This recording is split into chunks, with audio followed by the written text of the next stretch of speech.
Whoop whoop. Hello. Hello people. Hello. Hello. One drunk man. Hello. Nick Jimster. Killer AC 909. Potato salad. Free stick. Rob. Hello. Chillgam. Kale. 10 peaches. Thank you so much for the tier 1 for 8 months. Mo 8月だよ. Indeed, indeed. Already 8 months.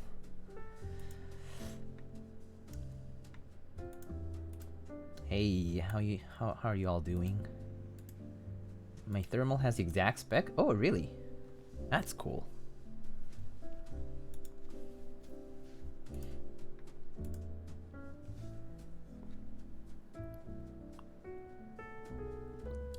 Very curious on how this build goes. Kind of have FOMO on not getting this board. Me too. Me too. Saint Wanderer, hello. How are you doing? How's everyone doing tonight? How's your week been so far? I hope y'all have had a good week leading into the month of February. Already February. Kind of crazy. Time flies. Time's flying. Is what I feel. I was watching your VODs from the past. You came a long way from a microwave mic. Oh my god, you did watch those old ones? My mom's thermal has a spec. Already looking like I'm going to purchase 3 boards this month. Pepper Hands, what are you purchasing? 3 boards in 1 month? That's a lot. Oh, Alex. Hey, how's your stream, dude? Hope it went well. I was actually away for a bit. Excited to see your opinions on thermal. Yeah, I'm excited about it too. We're gonna be unboxing a few things first before we start. I got a few surprise packages from some friends. Andy the Greatest, thank you so much for the 5-month tier 1 sub. Let's see. Nemui, Iron 165, and Calliope. Or Calliope. I can't pronounce this. This is a Calliope. Calliope? I can't pronounce that. How are you, Andy? Hola, hola. How often do you switch your keyboard? Pretty much whenever I feel like it. Oh, JD's right here.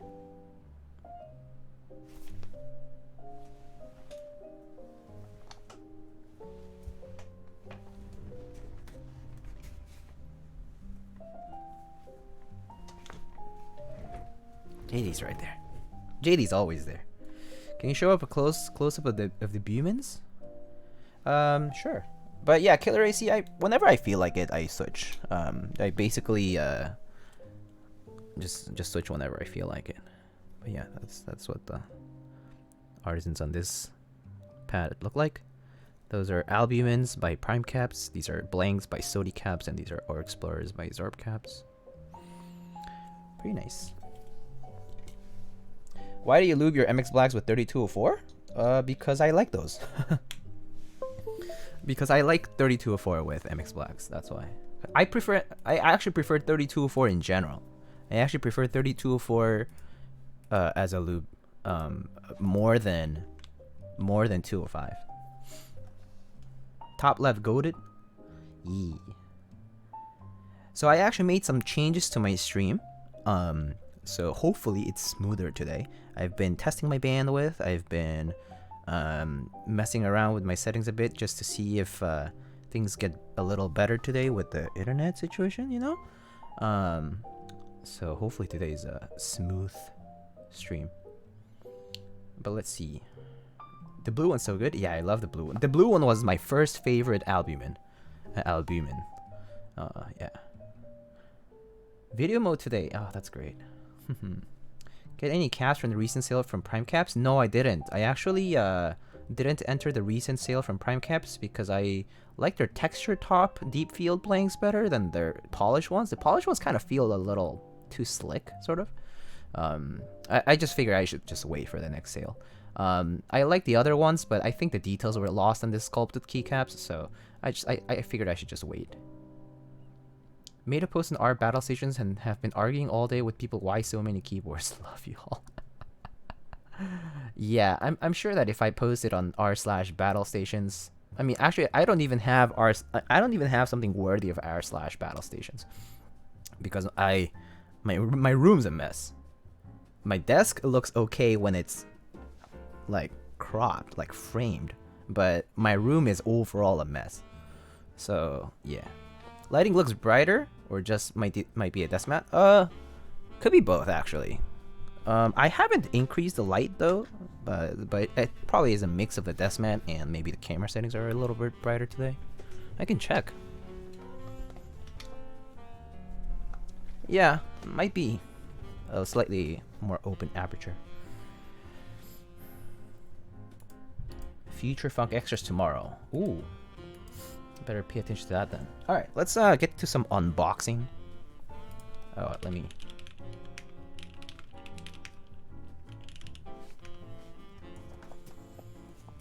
So I got some mail from. Wait, how can I show this? From Space Cables. Got some mail from Space Cables. One of my sponsors. And I didn't expect it. There was like one thing I knew I knew that it was going to come to me, but I actually got 2 packages from Space Cables. So I'll know what I don't know what the contents are, so we'll see. We haven't. I need to get my knife. So let's see. I still have yet to nab an album in one day.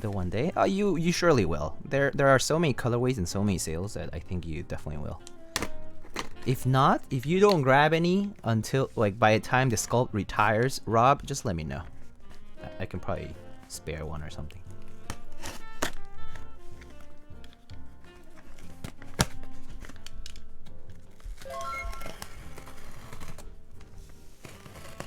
You got a Polybius desk mat in there? Oh, I actually don't know. I know that for a fact this is a desk mat, right? Like it has the shape of a desk mat rolled desk mat rather. So I don't know. I don't know what's in here. Oh, it is a desk pad. Maybe it's a space desk pad. The one they have in stock. I assume that's what it is. Okay, we have a Space Cables logo sticker. I have a couple of them actually. A few of them. 2 or 3 of them. And we got Space Cables from Austin, Texas. Deskpad, spaceholdings.net, recyclable box. It says Austin, Texas, and then at the top says made in China. Well, at least they're honest. They have to say that it's where it's made, I guess. So it's accurate. Ooh. Whoa, this is very vibrant.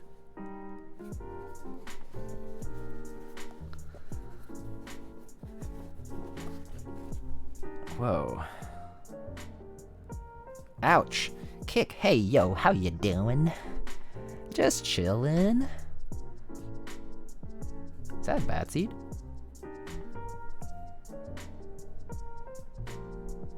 White t-shirt crew. I have so many white t-shirts actually. Ooh, I like the boombox guy. I like the boombox a lot.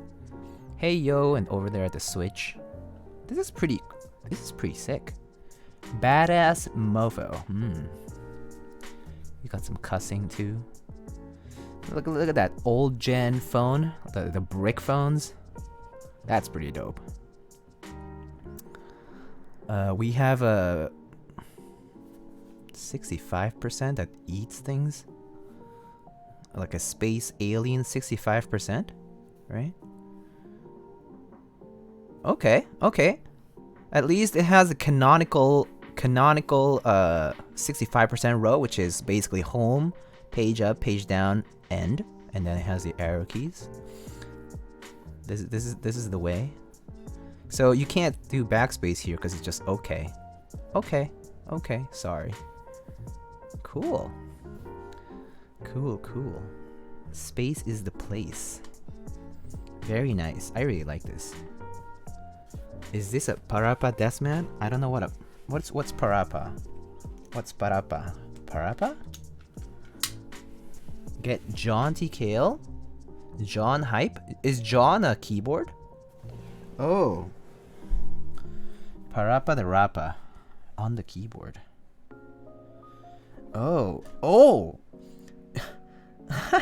John gets TKL. Oh. They're trying to tease. Whoa, whoa, whoa, whoa, whoa, whoa. Bad words. FUK. Oh no, never mind. I thought it said your. Never mind. It just says fuck yeah. ATX. Space is the place. Never mind. I thought it was a bad word. I thought it said F your and then something. And I was like, why is Austin, Texas like next to it? I was like, why F your Austin, Texas? It's like I thought they're like proud Texans.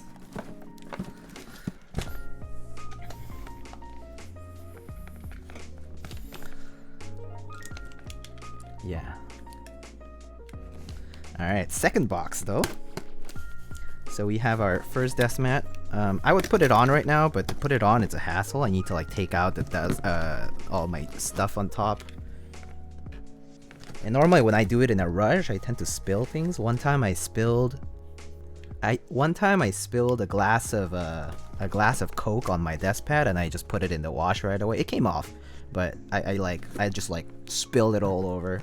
It was like the last thing I needed to take off the desk pad, and then it like accidentally tipped over.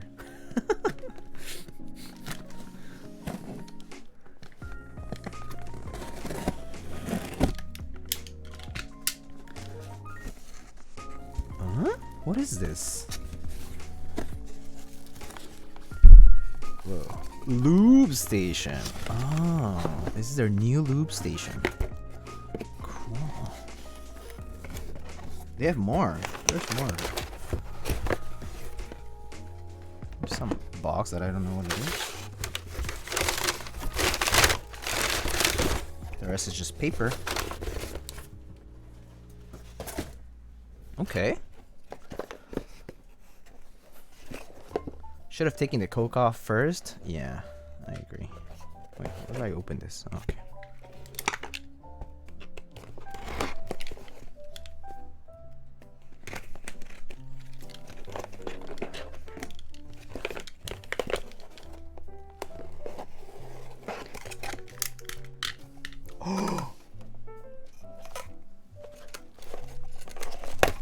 Yo, this is not just a lube station. Yo, look at that. It's a coaster. Wait, so that means the Space Cable's logo just faces down all the time. Also, if I wet this, what happens? Does it just get wet and it gets all like dirty? So I can't really use it. Because it's made out of paper, right? Or like, you know, the coaster material. Cool. Cool. There's like 3 different variants. There's the empty logo, filled logo, and then this pattern. Pretty cool. Laminated, then put it in resin. Easy clap. New coaster. That actually is not a bad idea, Mr. Chilgam. No lightning logo should be phased down. Oh man. So, okay, fine. I'll do that.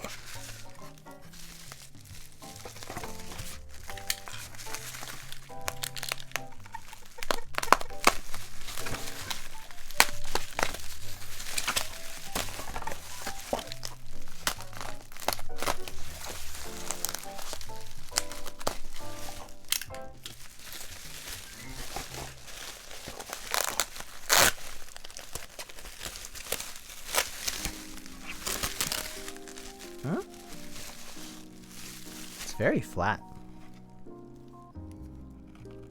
Okay. I'll peel it off. Oh! I didn't notice. Wait, it has my logo on it. Okay, this peeling is gonna suck.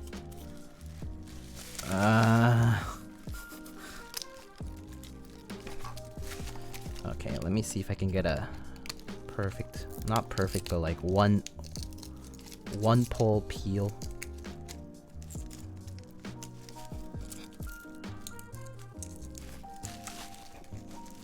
Imagine if they lasered the logo on paper only. That would be hilarious.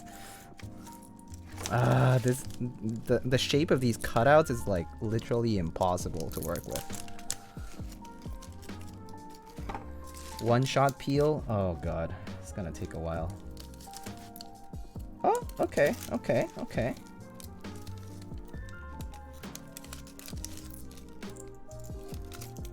Oh no.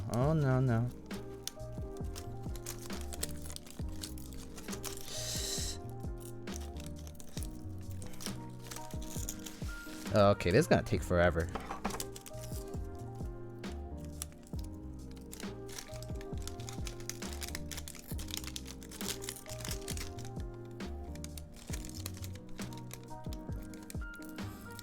Yo, why is this loop station so freaking wide? Huh? We need a clean pole.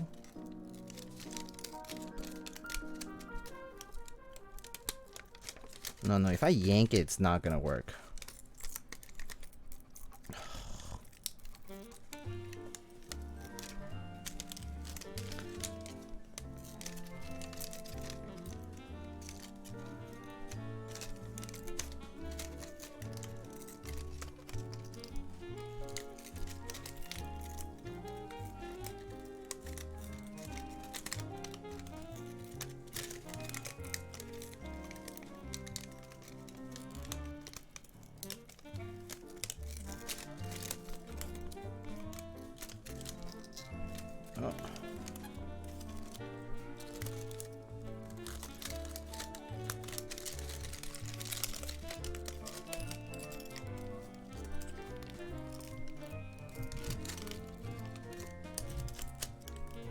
I'm like so focused here. I'm not even looking at chat.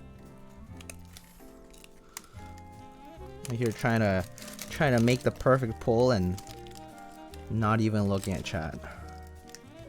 So I'm sorry if I'm not answering any of your questions.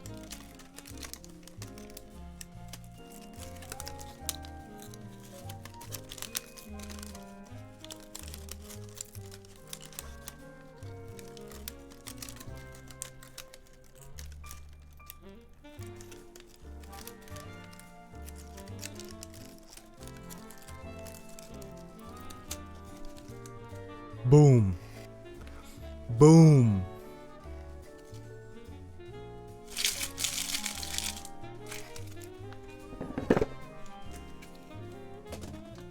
Let's go.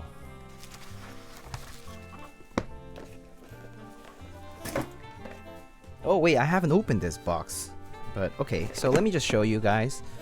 This is what the thing looks like. Oh, it has my website etched on it. lightningkeyboards.com. At least it's not in Comic Sans. And it has my logo etched on it. And then it has a lot of room for a lot of things. I assume there's gonna be legs on this because this is just straight up flat. So I assume this other box contains like legs and other stuff.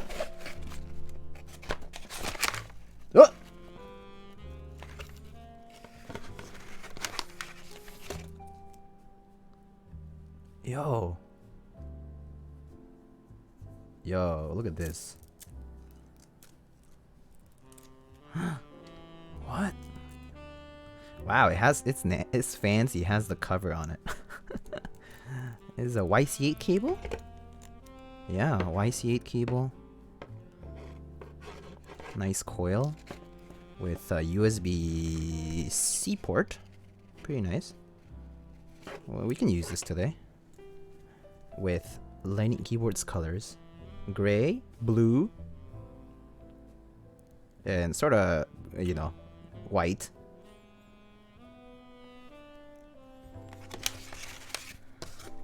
And a lot of stickers. So if anybody wants some stickers, space cable stickers, I could probably stamp them and send them out to you. That's it. That's it. That's it. Yeah, if anybody wants, I'm not sure I need this many stickers. Maybe I'll send some out with some of the builds that I do, some client builds, because, you know, Space Cable is one of the sponsors. But yeah, I could probably send some out on like a regular envelope stamp.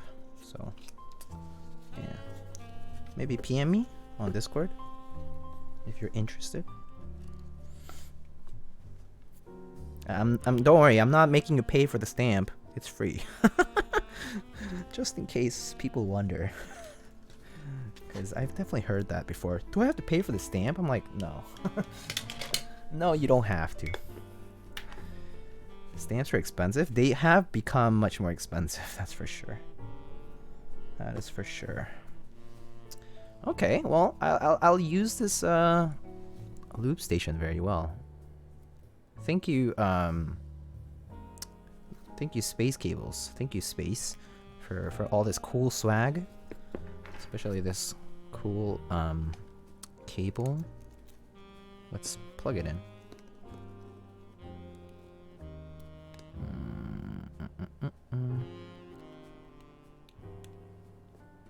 What did I keep missing? Oh, there. I keep missing the notch. Oh, okay. There we go. Why is Dennis mod but not me? Because you're never here anyway. Well, sometimes. You're here today. But you disappear every so often, dude. What am I supposed to do about that? I don't see your regular presence. You were around when I was building this guy, and then you were gone. Gone forever. Gone like gone. Why is Dennis mod but not me? Do you want to be mod, Viper? I mean, if you want to be mod, we can talk about you being a mod, cause I don't mind.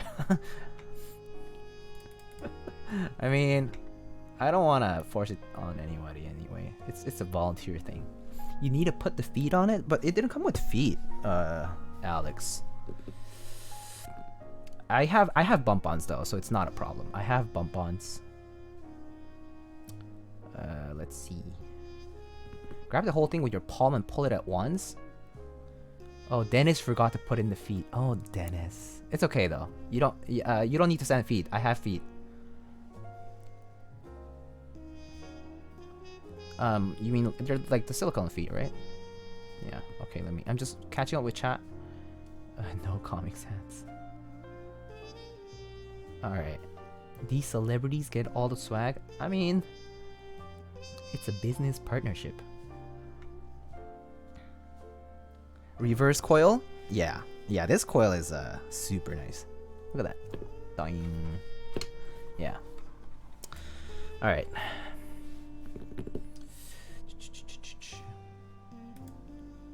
What about us international? Oh, international. That's kind of rough. For international people, maybe when I'm sending something international, I could probably like send it all at once. All right, let's get to the main show. This box is already open because I had to confirm the package contents. So there is a Rama logo. What's your main board? Exclamation keyboard for this keyboard. But is that a scratch next to a logo? Oh, you mean this? Is this a scratch? No, that's not a scratch.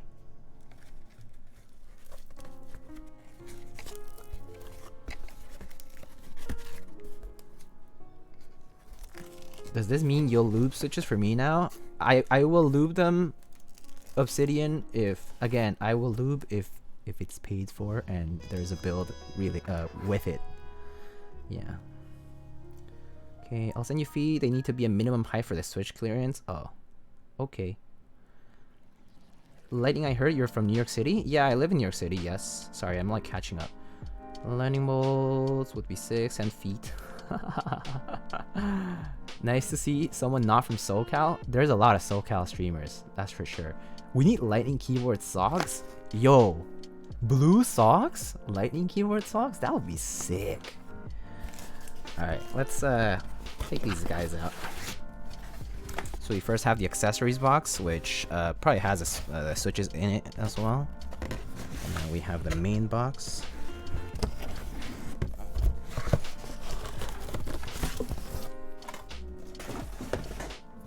Main box. Alright. Wait. There's a piece of dust. You got rid of it already? Oh, okay. That's what it was.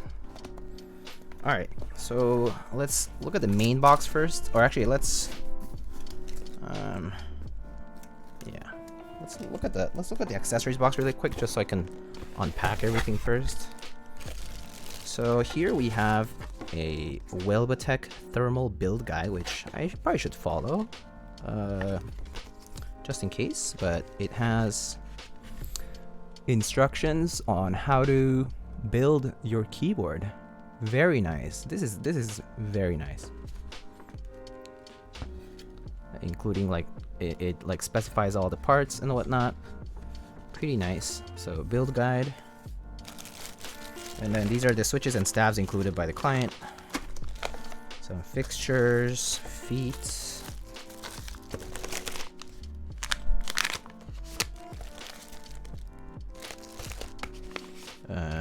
Accessories. Okay, accessories. PCB. And then extra plate, I assume. Looks like a plate to me. Not much else.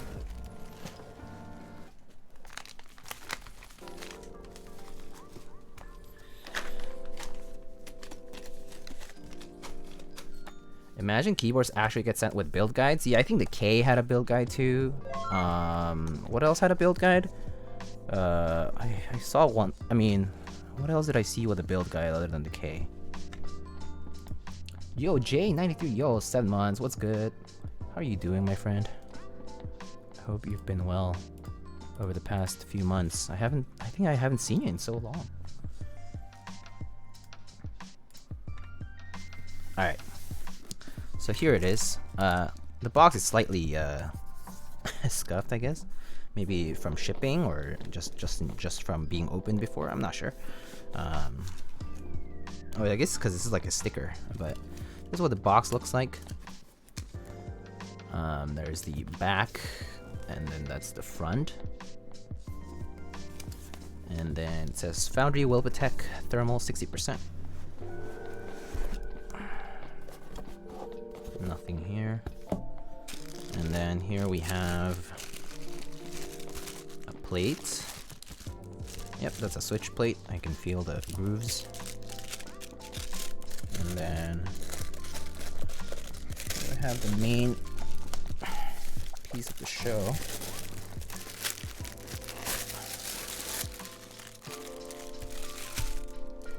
And then box is empty.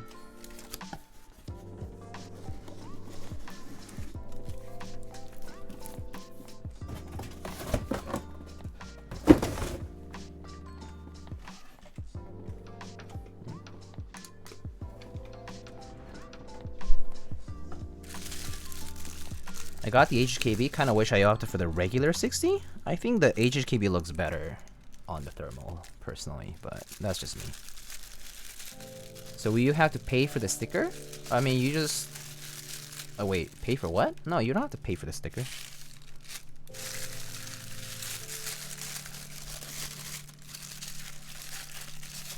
Oh, it was luck. Hello. Hi man, how's your day going? My day's okay. Today's been a bit more chill, I guess.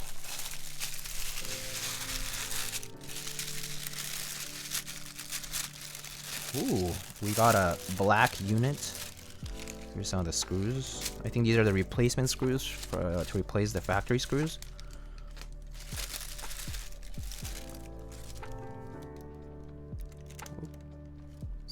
Is my camera focusing? There we go. There it is. Yeah, I think HHKB looks really nice on the thermal.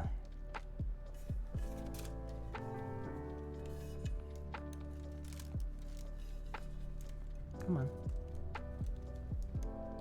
Of course, there's no plate, so you don't see any any accents on or anything, but it's really nice. The anodizing's clean. There's no edges that are like sticking out or anything, which is good, because when you think of these fins, you would maybe think there's a mismatch or something, but it's pretty well matched. And it's black, so it's gonna attract fingerprints or dust, but that's normal.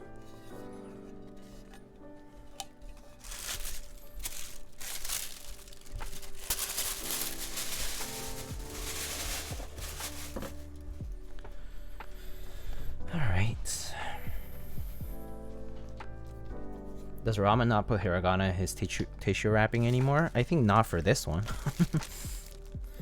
Okay, so we have 2 plates. I believe I was told to use one of the 2. So this one, I'm just going to show you though. I think this one is the beam plate, which is the default plate that gets included in every thermal. So the beam plate is this polished aluminum plate. You can see the reflection is very apparent. It's aluminum though, and I'm not gonna, you know, like do too much, but the leaf spring's very apparent. Very, very flexible. My first time seeing this in person, so I'm actually very interested in how this will feel. But again, this is the beam colorway, which is a silver, which is a silver aluminum plate with that's like polished.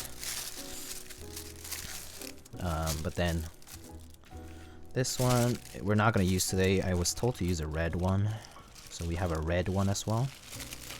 That's the halt plate. So we're going to go black and halt today. Kuro and halt. So here we have switches, and here should be our plate.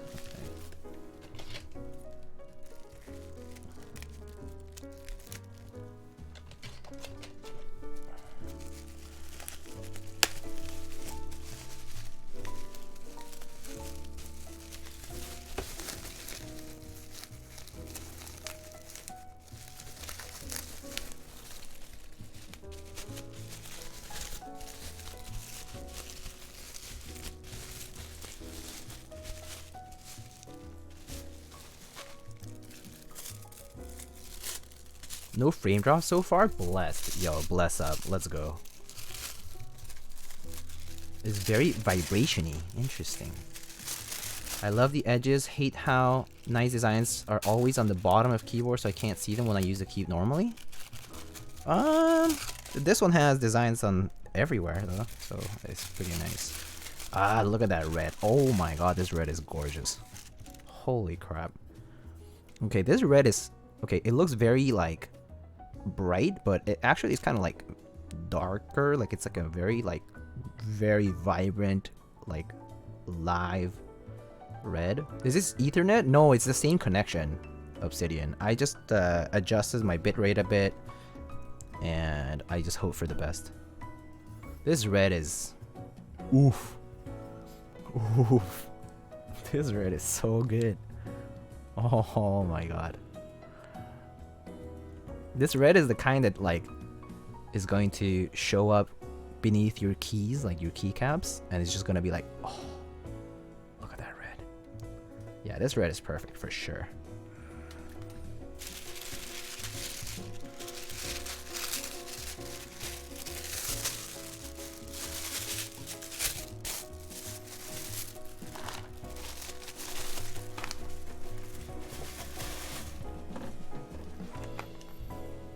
Okay, so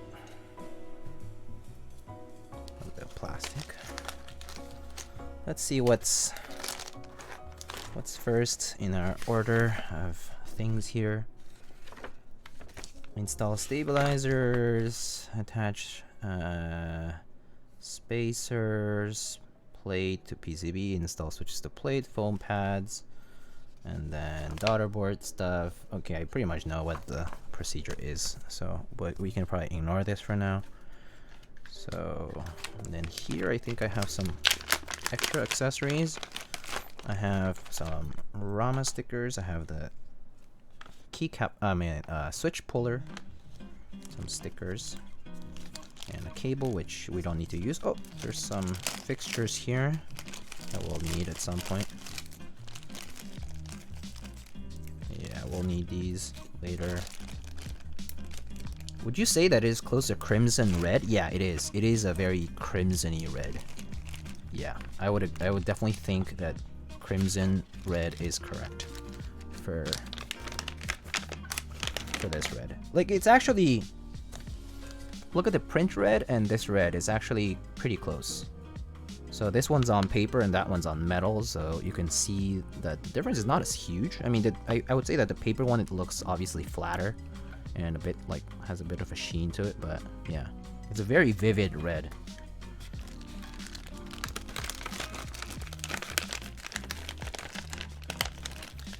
CRP Arabic looking dope. I hate being impatient. Yeah, patience is definitely gonna help you so much in this hobby, right? Okay, we're gonna need these, but later. So I'm just gonna put these here.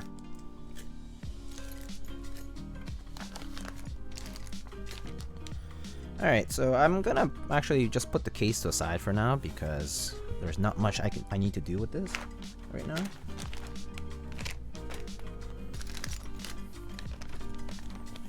I'm just gonna put it to the side. Oh, just put my cup away actually.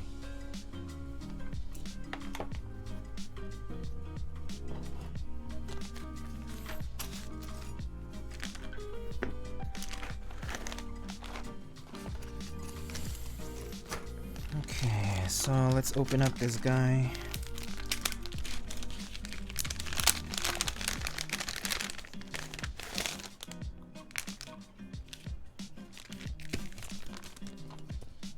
Okay, comes with a daughterboard attached. Great. Maybe this is the time I can test two things at once. I can test my new cable with this PCB. Just as long as it doesn't burst into flames, it's all good. I'm sure it won't do that. But, you know. You never know.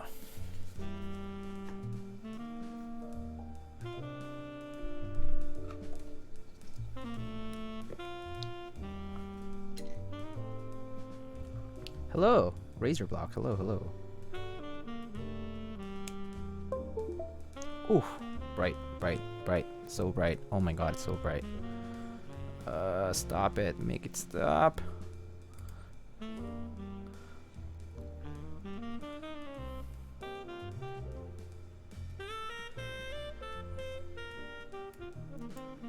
Make it stop. Make it stop. Oh, okay. Okay. Just flip it? I know, but I just want it off anyway. I don't need it. Oh man. Okay, alright. It's already programmed in HKV layout, which is awesome. But I still gotta test it anyway, right? Just to be safe. Oh man.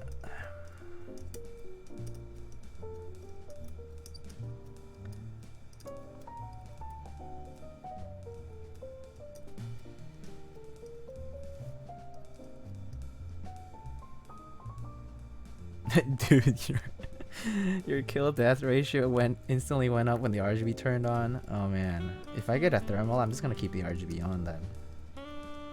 Let's see how I perform.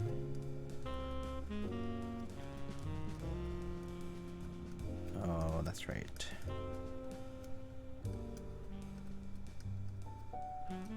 Fixed ANSI, fixed short shift, and yeah, fixed short shift. So the split right shift is a default, and it's fixed. So you cannot have long shift there. Just saying. And then fixed bottom row, 7U bottom row. Something to note. All right, great. Everything works.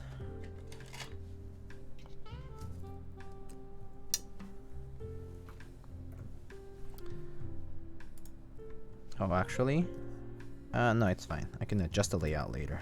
But I was gonna check the second layer, but it doesn't matter.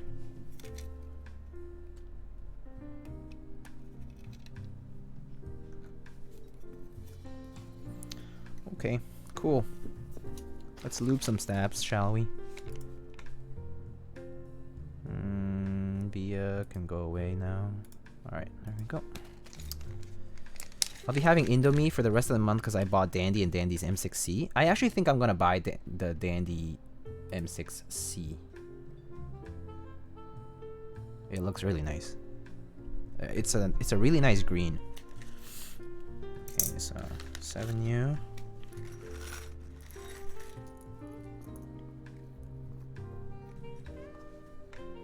The color looks nice. Yeah, this red is nice, and there's a black over there. Let's see. Did I miss anything in chat?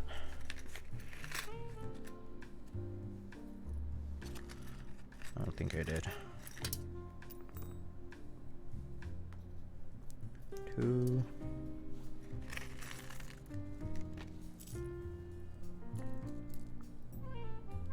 Let's see, 2, 4, and 6. 2, 4, 6, and then 2 wires. Okay, cool.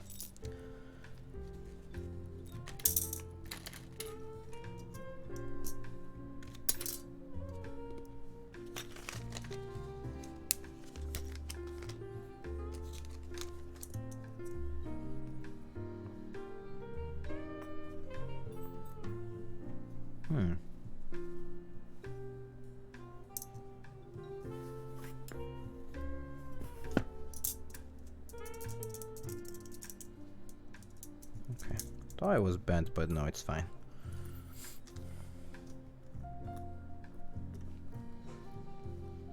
Alright, cool. Where's my brush? Ooh.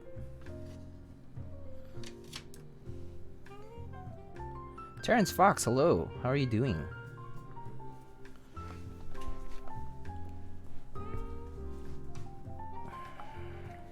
Both Dandy bases look fire. Not sure which one to go with. The M6 is a no-brainer though. Yeah, I like the darker base, the Daisy one, the green base. That one looks way better in my opinion. I think the white one just kind of is very niche.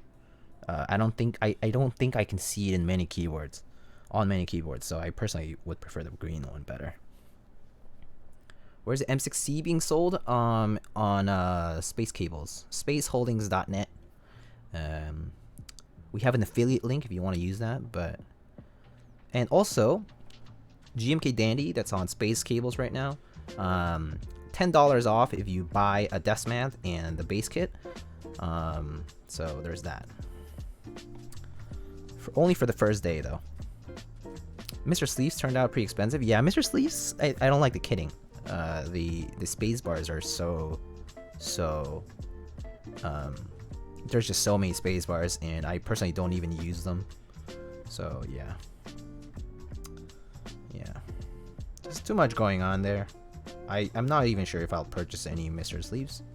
I have the old one. I think I might be just good with that. I'm actually I need to compare if there's any difference between the old one and the new one. I guess the enters and all that, like with the icon plus text and R5 is nice, but yeah, not really about the rest.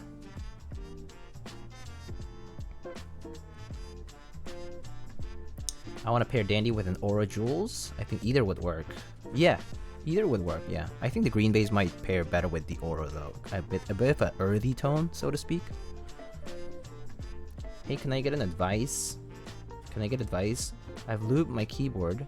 However, my right stab side of the spacebar is still loose and somewhat rattling after modding it. Any recommendations to fix the issue, or is it just a stab? Probably might be cherry stab. Keyboard is Keychron K2V2. The alts.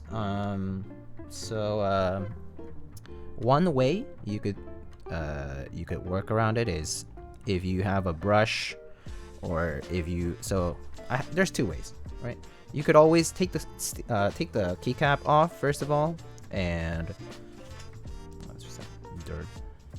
You can take the keycap off, and then basically lift the stabilizer insert, and use you could use a brush, you could just take some brush and lube and put it in there. So basically you're just applying more lube. You can also use a syringe. Maybe, but I'm not sure what the Keychron uses. If it uses a PCB mount stab, then that's what you can do. But if it uses a plate mount stab, you can actually just take it off. You can actually just take it off the plate. Oh wait, no, you would have to desolder the spacebar switch. So maybe not. Yeah, I think what Rob says is also it's also something you can do. Is that you can use electrical tape or something to basically make the stabs a bit tighter into the cutouts. So that's another option you get.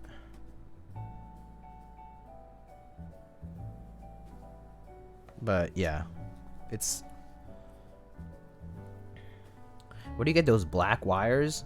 I saw them on the store, but I can't remember which one. Endeavor SC, check my links down below for Prime keyboards. So on the left side, there's a sponsor banner on the page. There's Prime keyboards there. They sell Durox stabilizers with the black wires and the smoky black housings as well.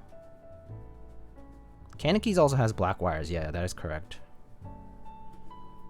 If you want just the wires, Canon Keys sells them. But if you want stabs, which I personally my preferred stabs are these Durox stabs with the smoky housings. I like them best so far. The V2 just came out, the Durox V2, so you can use those as well. Yeah, so a lot of options actually. So just go with whatever suits you. Wish I could catch the whole thermal build, but I gotta run. Have to catch a bot later. Peace, man. Have a good stream. Thank you so much, Purple. Perps the illest. Have a good one. Thanks for coming by, though.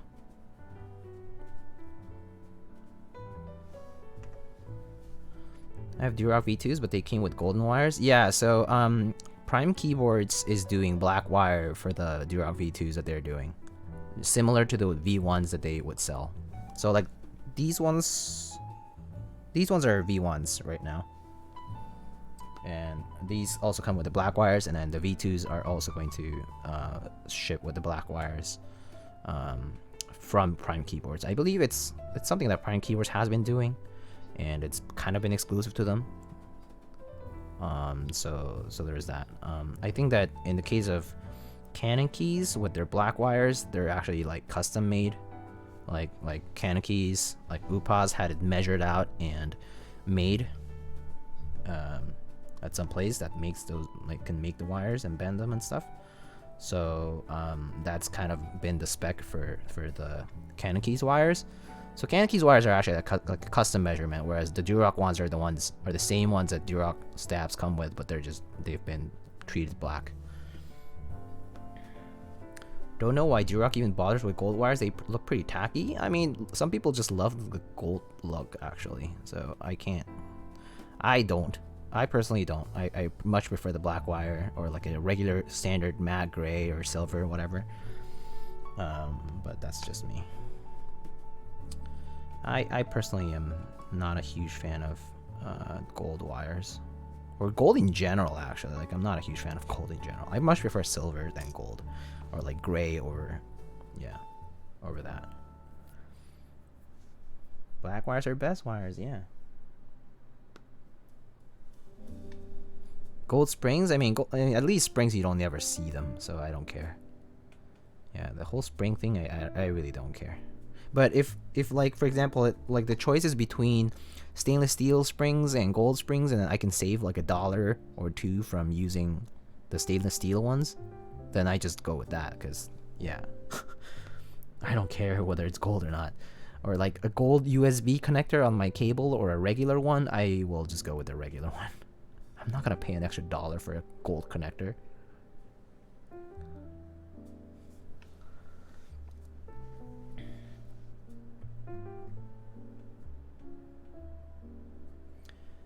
The right side of the spacebar took a beating because my right thumb. I use my right thumb to press. Left side sounds really good. Open it back up again. Try to fix it. Thanks a lot for advice. Thank you so much for helping, Rob. Rob's a pretty experienced enthusiast in here, actually. We've known each other for a while, and he's also been around for a while. Been building a lot of keyboards for himself and for others. So I wouldn't doubt his advice at all. Yo, Rat Eats 6 months. Hey, you got a new sub badge actually. Thank you so much for the 6 months. Let's go. Have you tried the new Crytox? I actually have some. I actually have some here that Dennis sent me. The XHTBDZ whatever. I have some here. I haven't tried it yet though. I was gonna try it on a personal build because I don't want to spring up to a customer and say, hey, I'm gonna actually change what I'm using. And I haven't tried it, so I actually don't know what the result is like. So I'm gonna wait until I build something for myself.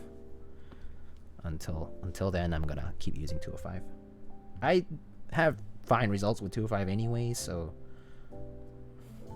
I guess like it's just like something that I want to try. Is it too thick to inject into a syringe? Ooh, I don't know. I actually don't know. Now, what is that name? It's let me write it down. XHT-BDZ.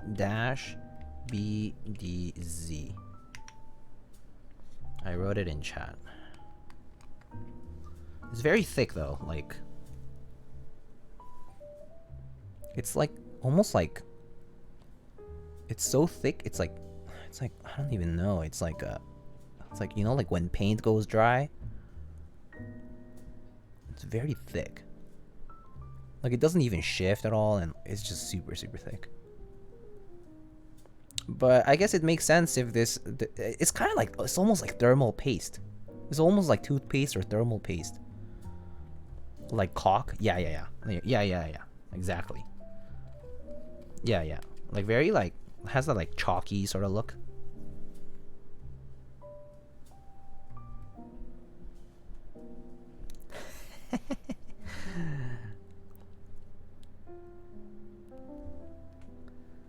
Yeah. So anyway, yeah, very thick. And I haven't tried it, so I'll let you guys know whenever I get to try it. I probably will try it whenever I do my personal build stream at some point, like a personal build. I don't know when that will be. I hope soon. I actually do have one build that I can do at some point soon, but I just haven't gotten around to that yet. Also, I have a question to ask you guys. So I've had this issue with people in like Discord voice chat or voice calls or whatever, or on occasion like doing other stuff, but like apparently my voice goes like robotic and I cannot hear it on my end. Like if I put on the monitor from my DAC or from like in this case like voice meter or like anything, right? Any kind of monitor, right? I can't hear it.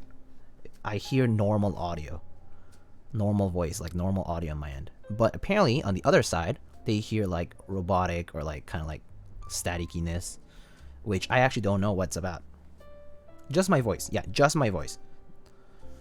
Like when I'm on voice call, or like when I'm like, I was like playing games with a friend and like, you know, they would be like, oh, your voice sounds kind of robotic.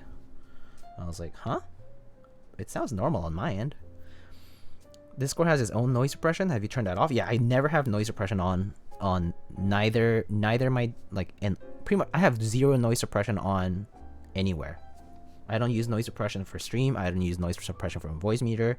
I don't use noise suppression on like on any part. No software, no Discord, nothing.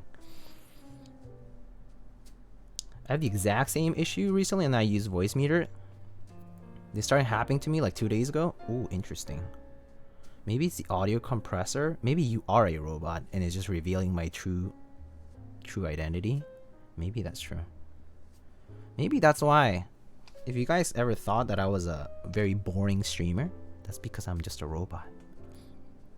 Beep boop. Beep boop. Beep boop. Please clap. Jeb Bush, lightning the robot.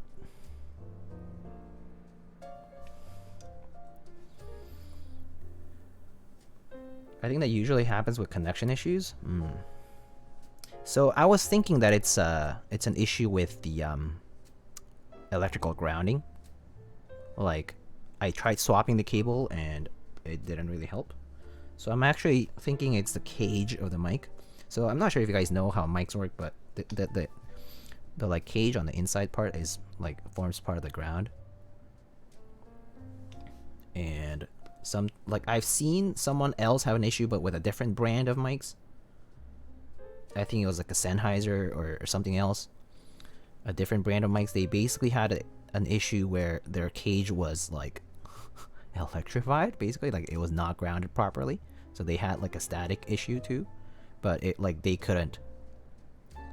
I mean, they just RMA'd it. So in my case, I actually contacted Rode, who is the manufacturer of this mic, and they're like, you can send it in. So I've been debating sending it in. The problem with sending it in is that I don't have a mic to replace it with. So if I send it in during that time, I'm not gonna stream unless I have a mic. Or I mean, actually, I can stream with like a cheap mic, but the problem with that is no typing test really. I don't have any like proper directional mics or anything like that. Like if I had like even like an SM57, that would work, but I don't even have that. So and I don't really want to buy a second mic, right? So don't you have a pair of Apple earbuds laying around? Yeah, I do. I use those like every day, so I do. I mean, yeah, I can of course use. I have like other like headset mics and whatnot, but I don't have like a proper like connected mic, like a separate mic device. Use your camera mic? Fuck it. Yeah, I could do that. Yeah, all right, cool. So if I get to stream while my mic is on RMA, I'll just use like a cheaper mic and whatever. You'll have to deal with it. Maybe by using a cheap mic, you won't even hear any noises from the soldering fan, from the fume, like the exhaust fan thing. Cause it's that shitty. It'll just like disguise itself as just like the regular noise, internal noise. Bit of a headache. Yeah, do hydrate, Alex. Headaches suck, honestly, like when they just come by like randomly. Also, I mean, when I have headaches, I just straight up reduce my screen time, because I tend to realize that I get headaches because I've been in front of a screen too long without enough rest in between. And it sometimes sucks because I have work to do and I'm like, I kind of need to be in front of a screen. But yeah, like I just end up kind of forcing myself to take a break. Hate sending stuff in for RMA, they take forever to get back. Yeah. Note to self, buy SM57 stick in closet. Camera mic typing test? Yeah, I guess could do that. I guess so. Try using cheap mic for your Discord convos and see if you still get robot. That's actually a good suggestion. Base Kataz. I'll actually try something like that soon. I'm pretty sure I have one of those Philips headsets, like the over ear headsets with the mic. I'm actually gonna try using that one and see how it goes. I used to have a Antlion mod mic a long time ago. I don't even know what happened to it.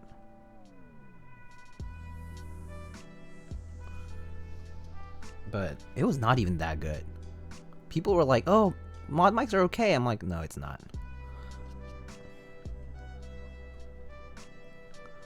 It was kind of shit.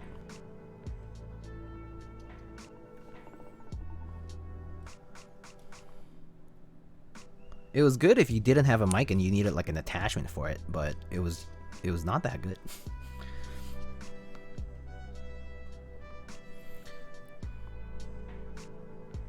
Huh? Wait, try changing lighting situation on monitor. Oh, you mean for headaches, yeah. Yeah, I actually wear my glasses all the time when I'm like at home and like not expecting to go out for work and stuff. And I do have a blue light filter on my eyeglasses, so those help a lot. Yeah, I never thought of it before, but I just realized I just have so much screen time that I kind of need to. Like basically all my work now is on the computer, so like not just streaming and stuff, right? Like not just the keyboard stuff, but like even my regular stuff. It's all like coding or, you know.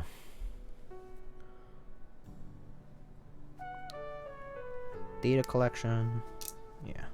Lit search. Have like 90 Greetech Browns coming soon. 13 shipped for them. So cheap. That's cheap. But who knows if they'll be good though, like reliably good, right? I feel like the problem with Greetech switches is the fact that like their housings are super hit or miss, I heard. Oh yeah, I've tried Greetech Blacks before, and yeah, the housings were no good. Everything else was fine, but the housings were like very scratchy. But after I switched to housings, it was okay. Like the bottom housings, I think it was. The bottom housings were really bad though. They were like extremely scratchy. And then like I switched to like, I'm not sure if it was Gadron or Zeal switches. Like bottoms, because I just had a bunch of spares, and it like dramatically improved. Like the stem was actually pretty smooth.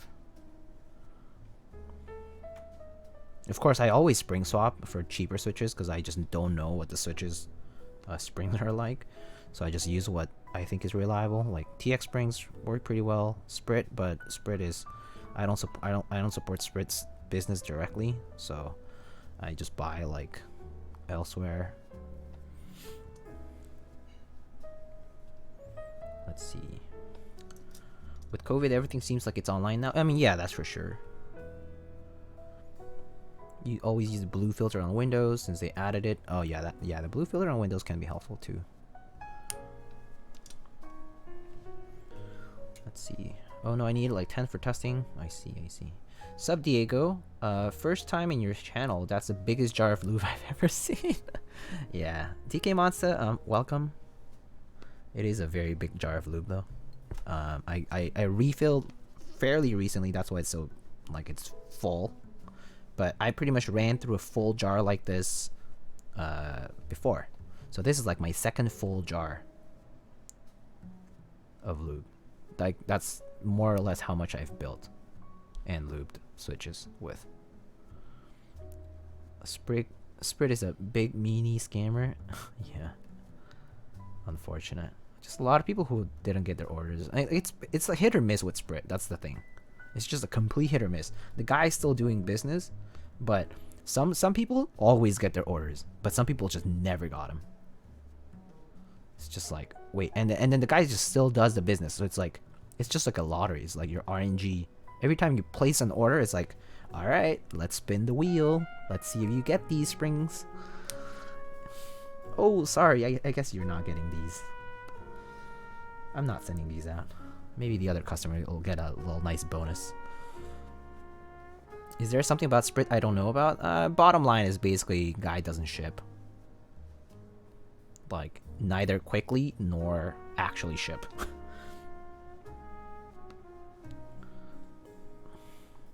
That's pretty much the bottom line of Sprit. It's like it's like a fraction of people just have never gotten their switch springs, but a lot of people have. Like some people are like, oh, I ordered and got it in like 10 days. I'm like, that's great, good for you, clap, wow. But I know some people like firsthand that like pretty much ordered like $100 of springs or whatever and like never got their order. And I was like, oh, what? Like this other guy got all of his stuff. Like, have you tried complaining? And then eventually, like, they charge back. And I think the, you know, credit card company, like the bank, approved it, but still. They got their money back and all, but yeah, I mean, not shipping orders is pretty sus. TX and Durox springs are pretty consistent. Yeah, TX and Durox springs have treated me well for me so far. So I haven't personally had issues with TX or Durox springs. Some people sometimes say like Durox springs are not as good, but I personally haven't had issues since I just oiled them anyway. Like I tub lube them anyhow, so I haven't had as many issues with those.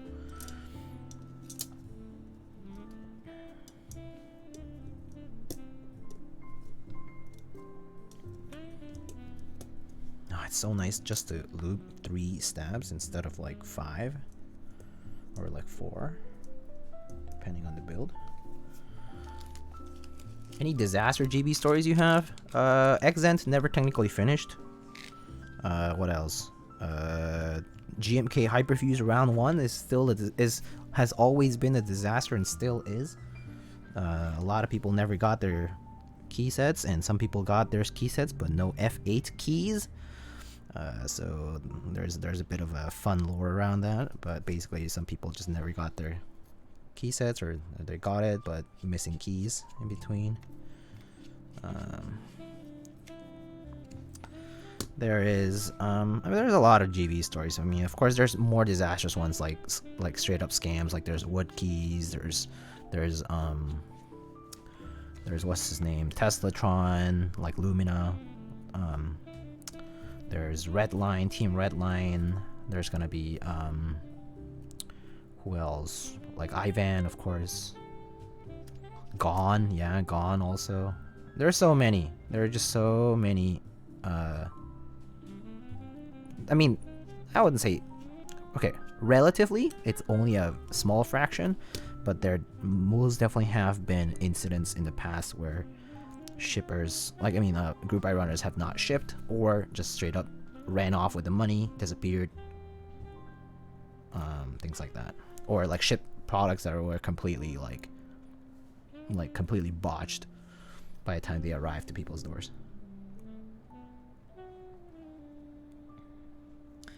And these stories will actually differ a lot because, I mean, aside from the ones where people just run off with the money, there's been for the faulty product ones, like it's just been like a subset of people, so like it's hard to like assess. But I mean, there definitely is like clear fault on the runner. It's just kind of like a bit more of a case by case basis, or like a larger fraction of people, but still like not everybody. So some people will be like, oh, I don't have bad opinions about this guy. It's like, well, but they still sent a very bad product for what it's worth. What lube do you use for springs? Cookie curls. I use this guy. I use Victorinox multi-tool oil. It's basically knife oil for Victorinox knives and stuff, for like army knives and whatever. But basically, yeah, I just open a Tupperware, I have a piece of Tupperware, and I just put in a bunch of drops of this and then shake it up. It's a bit thick, but it's cheap and it works. So.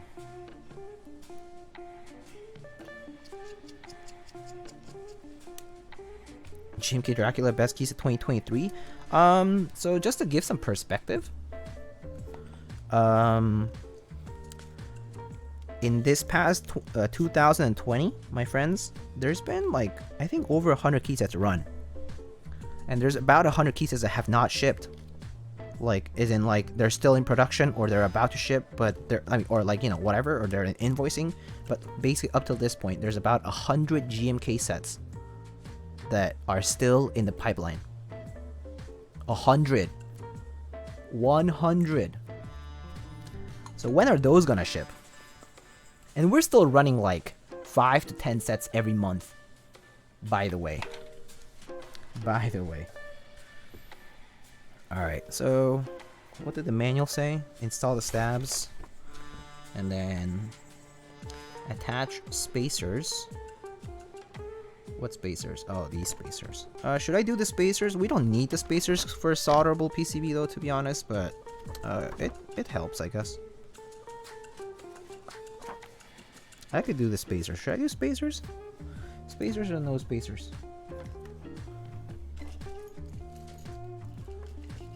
So you're saying GMK Dracula best at 2024? Yeah, I think that's actually, I mean, I'm not gonna lie, but I think that's actually entirely possible that we're gonna get GMK Dracula super late.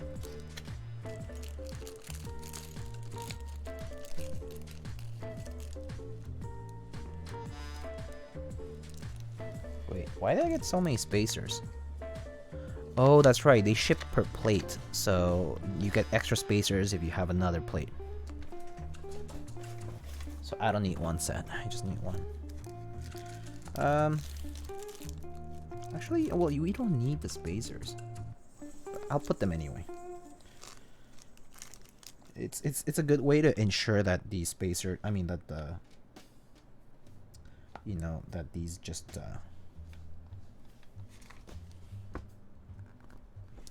that the plate is spaced apart evenly. So I'm just gonna do that. Yo, what's up, Dean? Hello.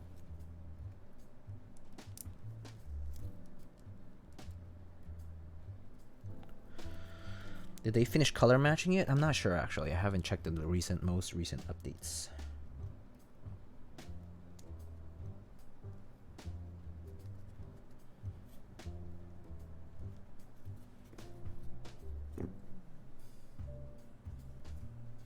What bottle of the barrel switches do you recommend?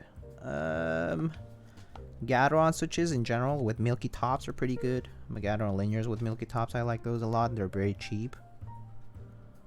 I think I assume you meant bottom of the barrel, but I think like NK dry or silk switches are pretty good if you want JWKs, or like alpacas are pretty good, but those are a bit more expensive.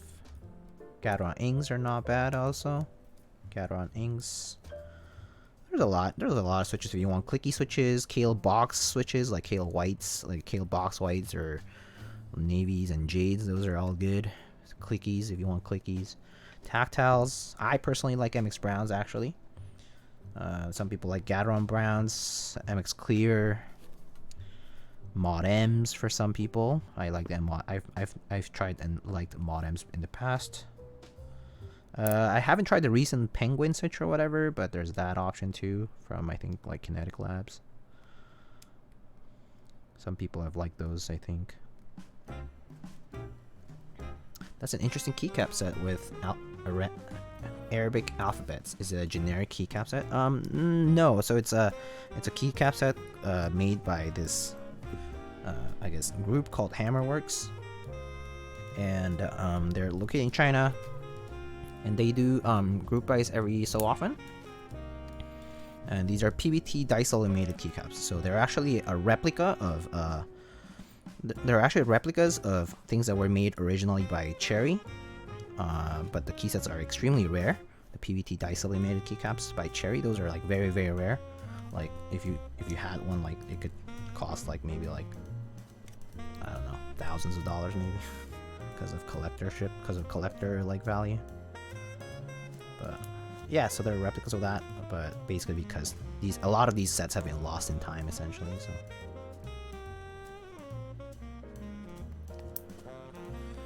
But yeah, Arabic's coming back soon. Have you tried cherry whites? Yeah, I've tried cherry whites before, yeah. I've tried cherry whites. Yeah, they're like soft, clicky / tactile switches. Wait, 1, 2, 3, 4, 5. Okay. Oops, I forgot to screw this one in. And I was like, why is it so crooked?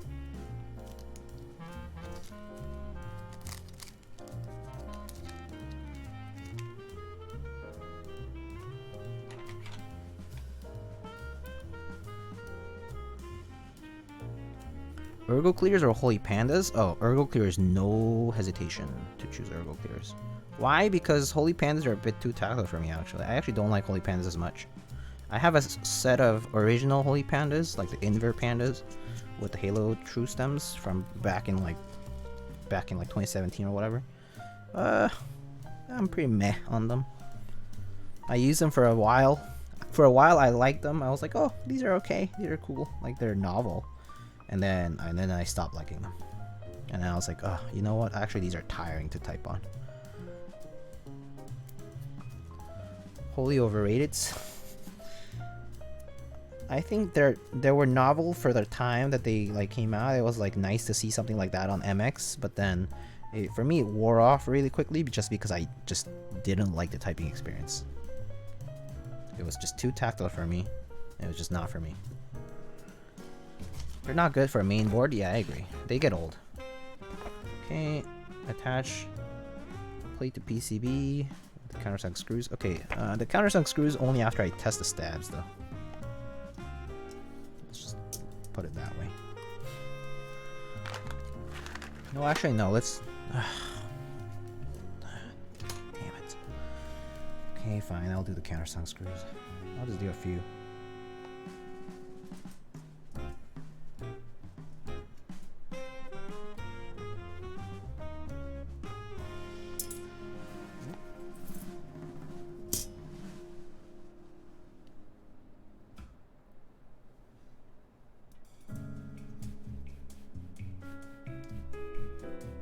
Okay, just for alignment, I'm just gonna use 2. I don't think I need the rest for now. Let's test the stabs first though, because our stabs should be good before we move on.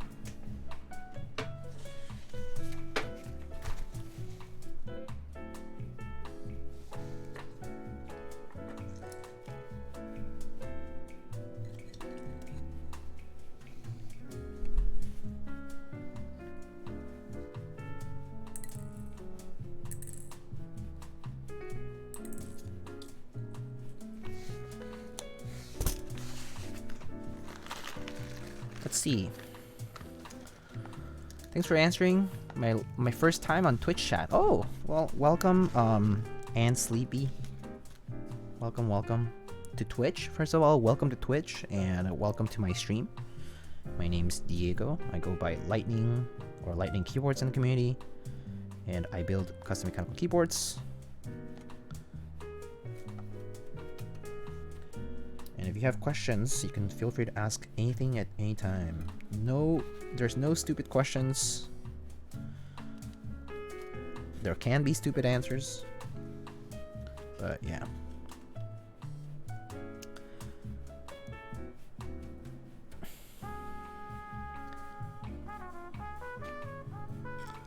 I like Zycos, but looping the legs of the stem and Zeal V1s, although they haven't aged well, they're really wobbly. Yeah.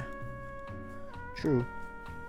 I've heard that. I've heard the making these Zycos switches can be a bit of a hit or miss, because they're like the switch making process is not as reliable. Loving the positivity of the keyboard community. There's negative things too, by the way. I'm just gonna warn you. At first you don't see it, but it definitely is a community that is pretty welcoming though, I would say. I would say that for the most part, the keyboard community is very welcoming and very nice. There's always gonna be negative things too, to any community like that. But I think you will quickly learn how to filter through them. But it's not all just, you know,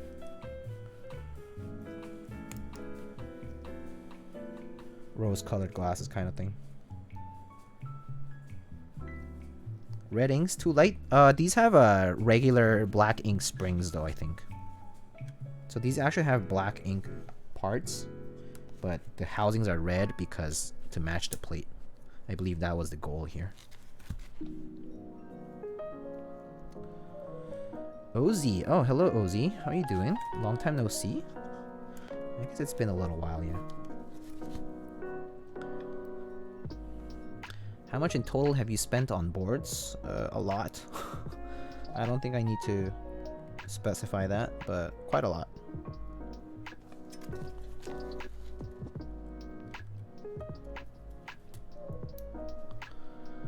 Total, of course. People are very into preferences here. Yeah, people criticize over those things a lot, right? So red ink looks so good. I know, red ink looks so nice. I love the translucent housing. Okay, so let's see. Is gasket considered the most premium mounting style? No. It's a bit of a fad, in my opinion.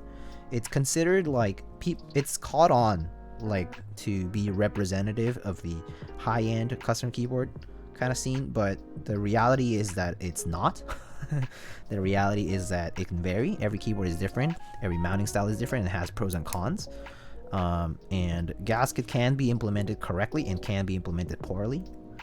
And so, in my opinion, it's not representative of quote-unquote the most premium, quote-unquote high-end, the best, whatever buzzwords you might want to use there. Yeah, just saying.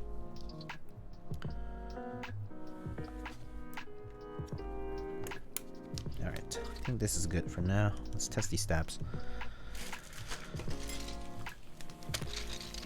Where do you buy your desk pads? Different vendors, but basically you can check out all the vendors that are below on the right side.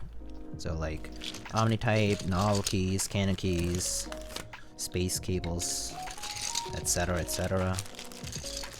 All of these different vendors actually sell desk mats whenever group buys are running and such.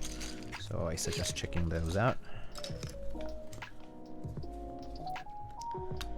So they'll run in limited, and not like always limited runs, but normally associated with group buys, and sometimes with there's unique designs that run through their stores as well, like artist submitted designs.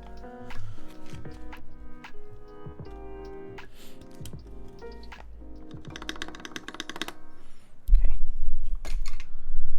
It's interesting how most people tend to start with tactile but end with linears. That is because I think that is a very kind of like normal trend, because linears, tactiles, people tend to consider tactile feedback to be an interesting feature. And so linears are not, and then linears are associated with gamers. And so there's a bit of a stigma. And so that's why a lot of people start with clickies or tactiles and then end up with linears, because in the custom mechanical keyboard scene, as you modify switches, you get to realize that linears are easy to modify and easy to get right, actually.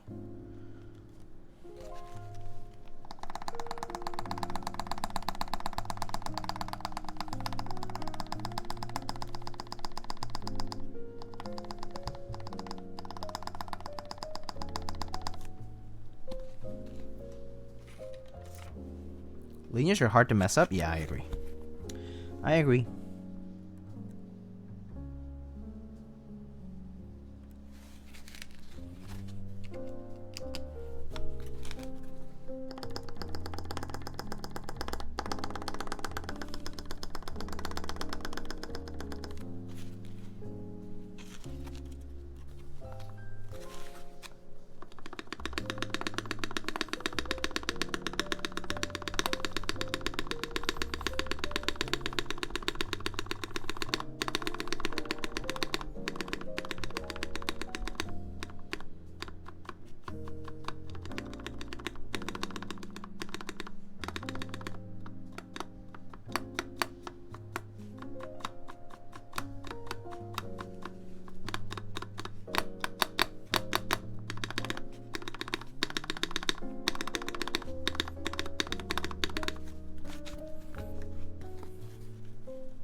What do you loop them with again? With Crytox 205 grade 0.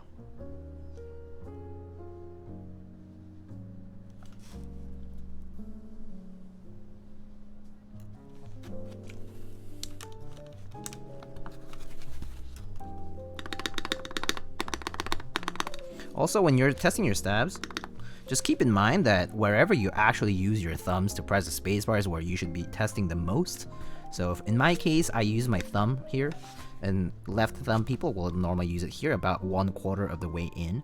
So technically, when pressing here and you get that clicking sound, it's good to address it, but it's actually not going to be as...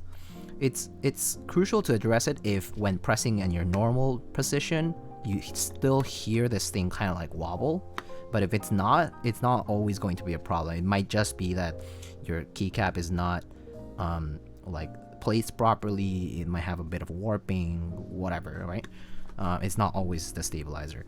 Sometimes you could add more lube into stabilizer, but it won't do anything because maybe it's just a keycap fitment. But yeah, just something to keep in mind when you're lubing your stabs is always test wherever you normally will be pressing your switch, like your keycap rather. So if that's where you press your spacebar, that's where you should be pressing and seeing how it sounds.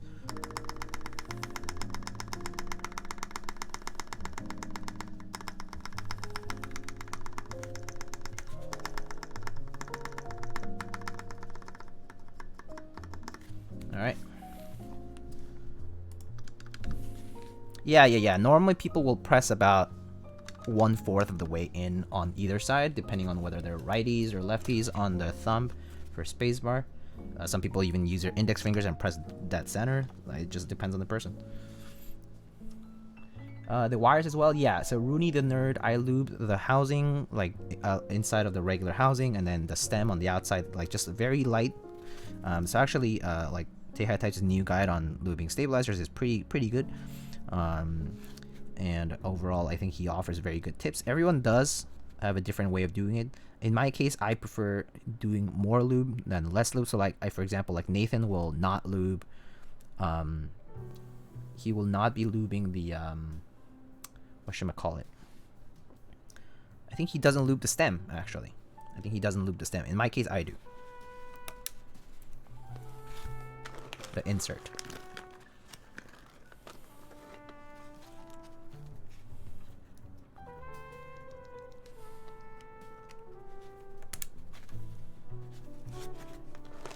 No problem. And yeah, I mean, just like those videos, like the key to lubing is, you know, less isn't more. I mean, that applies more so for switches than stabilizer. For stabilizers, you can be a bit more generous on the lube, but just make sure that the idea of addressing rattle is that the wire inside of the plastic insert is not hitting the sealing of that plastic insert on the inside, such that it causes that ticking noise. That's where the ticking noise is going to come in, is because the wire is hitting the plastic on the inside part of the stabilizer. So when I'm applying lube, I'm not sure if you guys have actually, well, it's a bit harder to notice when I'm doing it like on camera here, but I actually put a bit more lube towards the top and the end of the wire rather than at the other portions. Why? Because I know that the tip of the wire is the thing that orientation wise it does this, right? So the sharp end of that wire is more likely to hit the housing, and that is where the rattle will come in. So I actually put a little bit more lube at the tip and at the end of the wire, because that helps pretty much dampen the upstroke of the wire against the stabilizer insert.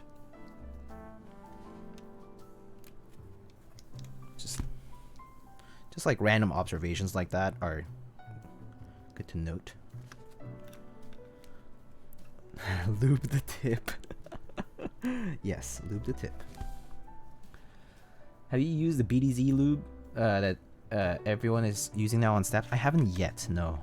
I've yet to try it, but I want to try it on a personal build rather than a client build, just because I don't want to try experimental things on things that I don't own. If I were to own these keyboards, then sure, but if otherwise, I will have to try it on my own board first, and then I'll move on to try it on somebody else's. Yeah.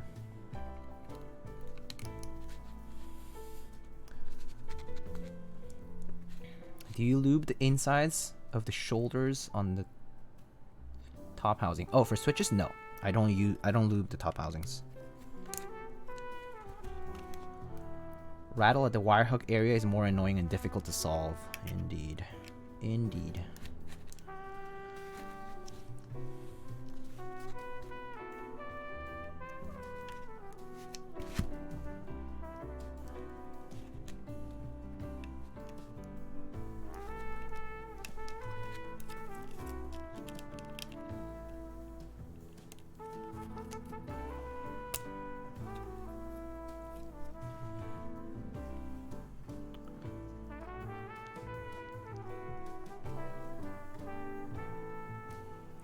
Have problems with Zeal stabs because they make an odd noise just once if after pressing the key on one side you press the opposite one. Oh, interesting. Oh yeah, like a seesaw sort of noise, like as if like the space bar were seesawing a bit between the left and the right. I've definitely had that happen with stabs before, but I don't think it's restricted to Zeal stabs. It's actually sometimes just, it's been like a mix of either the keycap I'm using, like the space bar I'm using might be like slightly warped or something, or like my stabilizer is not like fully inserted properly, or sometimes it's just like not enough lube in there. But yeah, it can be a mix. I've just had like varying experiences with that I'm not sure if it's a particular reason.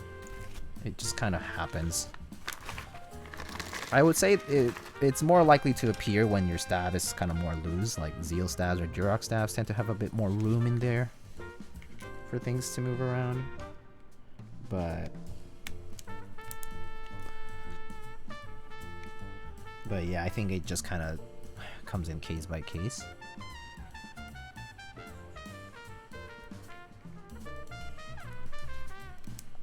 Stab films went, that would actually be pretty interesting to see, like a material that to just cover the end of the wire and just basically like that it like something like, I mean, basically the XHT BDZ, the reason why people are using it right now is because it essentially is thick enough that it's almost like as if the material was curing on the wire, like just like sticking to the wire. So that's why people are using it right now, and that's why dielectric grease is actually used, is because it's thick enough that it will just stay there. But the reality is it actually dries up, or like it will still displace a bit, so it makes a bit of a messy, it's a bit messy for stabs. But again, it kind of like varies depending on the substance you're applying. But yeah, I think the BDZ thing is the most recent, like XHE BDZ stuff is basically that. It's like it's thick enough and consistent enough, like uniform enough as a substance that it's like actually like kind of like staying or wherever it's placed in the wire, and like filling that space where like rattle can happen. Rama's heat shrink mod, although I heard that caused more issues than it's worth. Yeah, the problem with the heat shrink mod is the fact that heat shrink is actually very difficult to apply as evenly as possible. Just because like how thick is your heat shrink, how thick is, like, you know, especially like amongst many different people who are doing it, like it's very likely that someone will experience issues because everyone will use different thickness, everyone will use different amounts of heat, like, you know, like how long they actually expose the heat shrink to like fire or heat for, right? And so yeah, I think the problem with the heat shrink mod is the fact that it's not consistent. So I never tried it actually myself, just because I was like, I don't think I'm gonna get this right. I feel like I'm just gonna not get it right. I was like, I would just rather apply more lube, right? And like reapply lube every so often than try this mod that I'm not confident in doing right. Especially if I have to do it like 10 times, 12 times, you know, whatever. However many boards I have to build, right? I've been enjoying the Epsi Desky mod. The Epsi mod is interesting too. The Epsi mod, the Epsilon keyboards mod, basically it's a mod where you apply a strip of the Desky films, the switch films, like the remainder of those, like when, you know, like after you like use your films, there's a bit of remainder film on the sheet, and you like cut it up, like, or you use like a strip, and you just apply it on, like, you either use double-sided tape or something like that to apply it inside of the stabilizer insert, and it basically is just a damper. It's just like a heat shrink mod, right? Problem with that is placement. Are you good at placing little things inside little crevices? You need to be pretty dexterous with that stuff. That's what people do to mod coaster stabs. Yeah. Like, basically, like, filler materials is the bottom line of this whole stab thing, right? It's like, what do you fill the empty space with, but at the same time not affect the movement of the stab itself, like the actual motion. Like that's kind of like what we're trying to achieve, but it's hard. It's hard to get it right.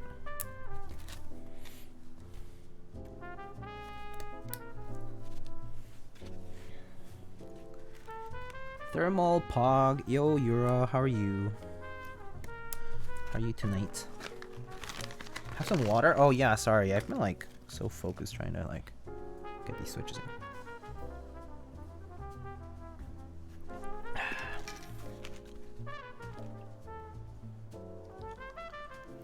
What if part of the insert that is in contact with the wire was a rubber or soft material? Maybe no rattle then. I mean, if it came like that from the factory, that would be cool. Like if you had a switch, I mean, if you had a stab insert that had a lining of like rubber or something on the inside, that would be cool. But that's kind of a bit of an engineering feat actually, based on, because these are injection molded parts, right? And you would have to put like a piece of like non-plastic material inside. So some machine would actually have to do it very carefully. So it's a bit of an engineering feat there. Silent stab insert similar to MX silent switches. Yeah. That would be the idea. I mean, that's basically what the EPSI mod is. That's the EPSI mod. The EPSI mod is just something to dampen that wire strike that's about to strike the insert. But yeah. Got a new mold done. Oh, cool. Oh, Sean, that's right. You've been making keycaps. How's that going along? I hope that's been good. All right, let me just check what if they wanted. Man, my stream's been good today. Let's see. I was looking for. Oh, that's right. Step control or regular control? Regular, okay, regular. Regular. Control. And just to make sure I'm not crazy, test the stabs one more time.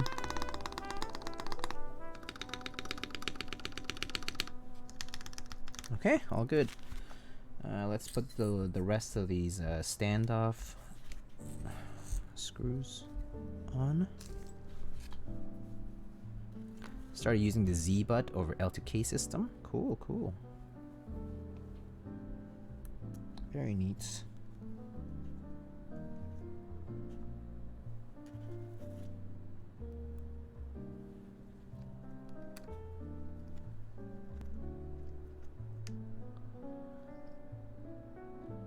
If you do stepped, I unsub.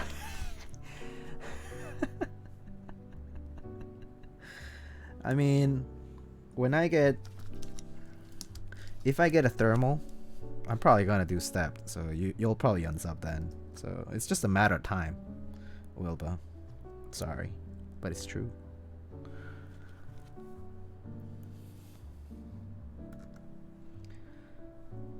The inevitable is gonna happen. Alright, cool. Also, to prevent your wires from popping, I just use my hands to remove keycaps. It's easier. So use your two hands and use that leverage to your advantage.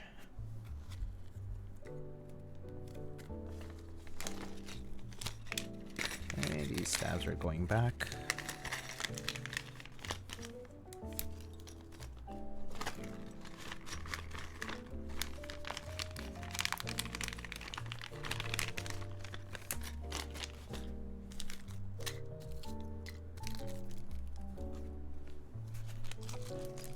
What are these for? Okay, these are for the plate, I think. Wilba's sub isn't safe. Nobody's sub is safe. Lightning is step, bro. that GMK Incognito set is pretty interesting. I like the concept, but I don't like the colors. The colors are pretty meh for me. Alrighty, let's see. Heating up my soldering iron for now. And let's see, let's get my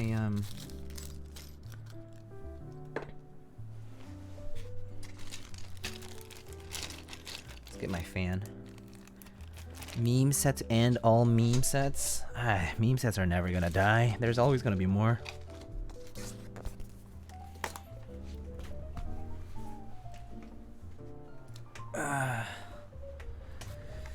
That's the color scheme of one of the most popular websites on the internet. Yeah, that is true. That is true. But hey, I have this question. Can they include a free base kit for everyone, because the website's free to use for everyone, unless you know, get the premium stuff, and the premium stuff is like optional, so they could do free base kits for everyone, and novelties are premium.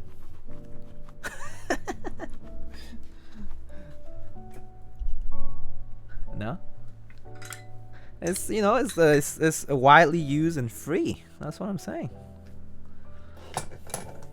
Very popular website because it's free. All right, let's go ahead and solder. So let me pull something up here.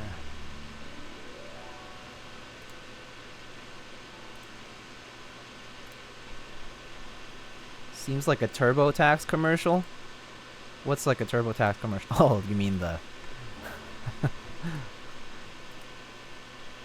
Is hot swap really that bad? No. Hot swap is not bad. Hot swap is not bad. The thing about hot swap is it limits your layouts, because it fixes your layouts to a singular layout, to whatever the hot swaps are. Like wherever the hot swaps are placed, that's where the layout is going to be fixed to. Thanks for the stream, Diego. Have a great night. Oh, have a good night, Chillgam.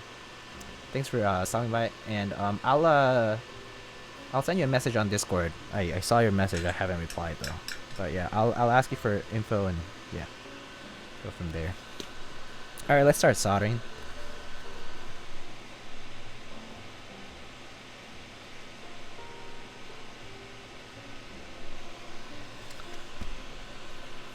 Hope the box for GMK Incognito comes disguised as a box of big toys. Lol.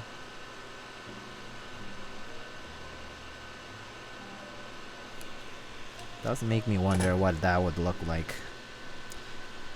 I wonder if we'll see one of these meme sets ever not succeed. You know what I mean? Like, will we ever have a day when the idea is so crass or kind of like meh that it just doesn't hit MOQ? And then you know who are the people who have bad taste, because they'll be the ones posting publicly on the threads.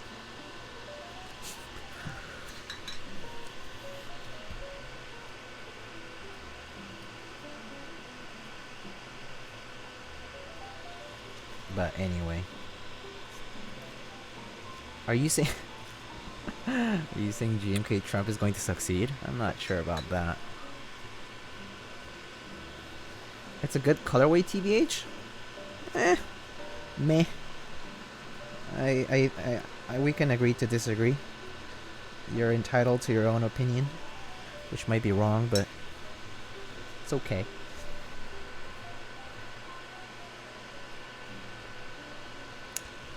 Adios. See ya. Chill game. Take care. What's up, Tornado? How are you?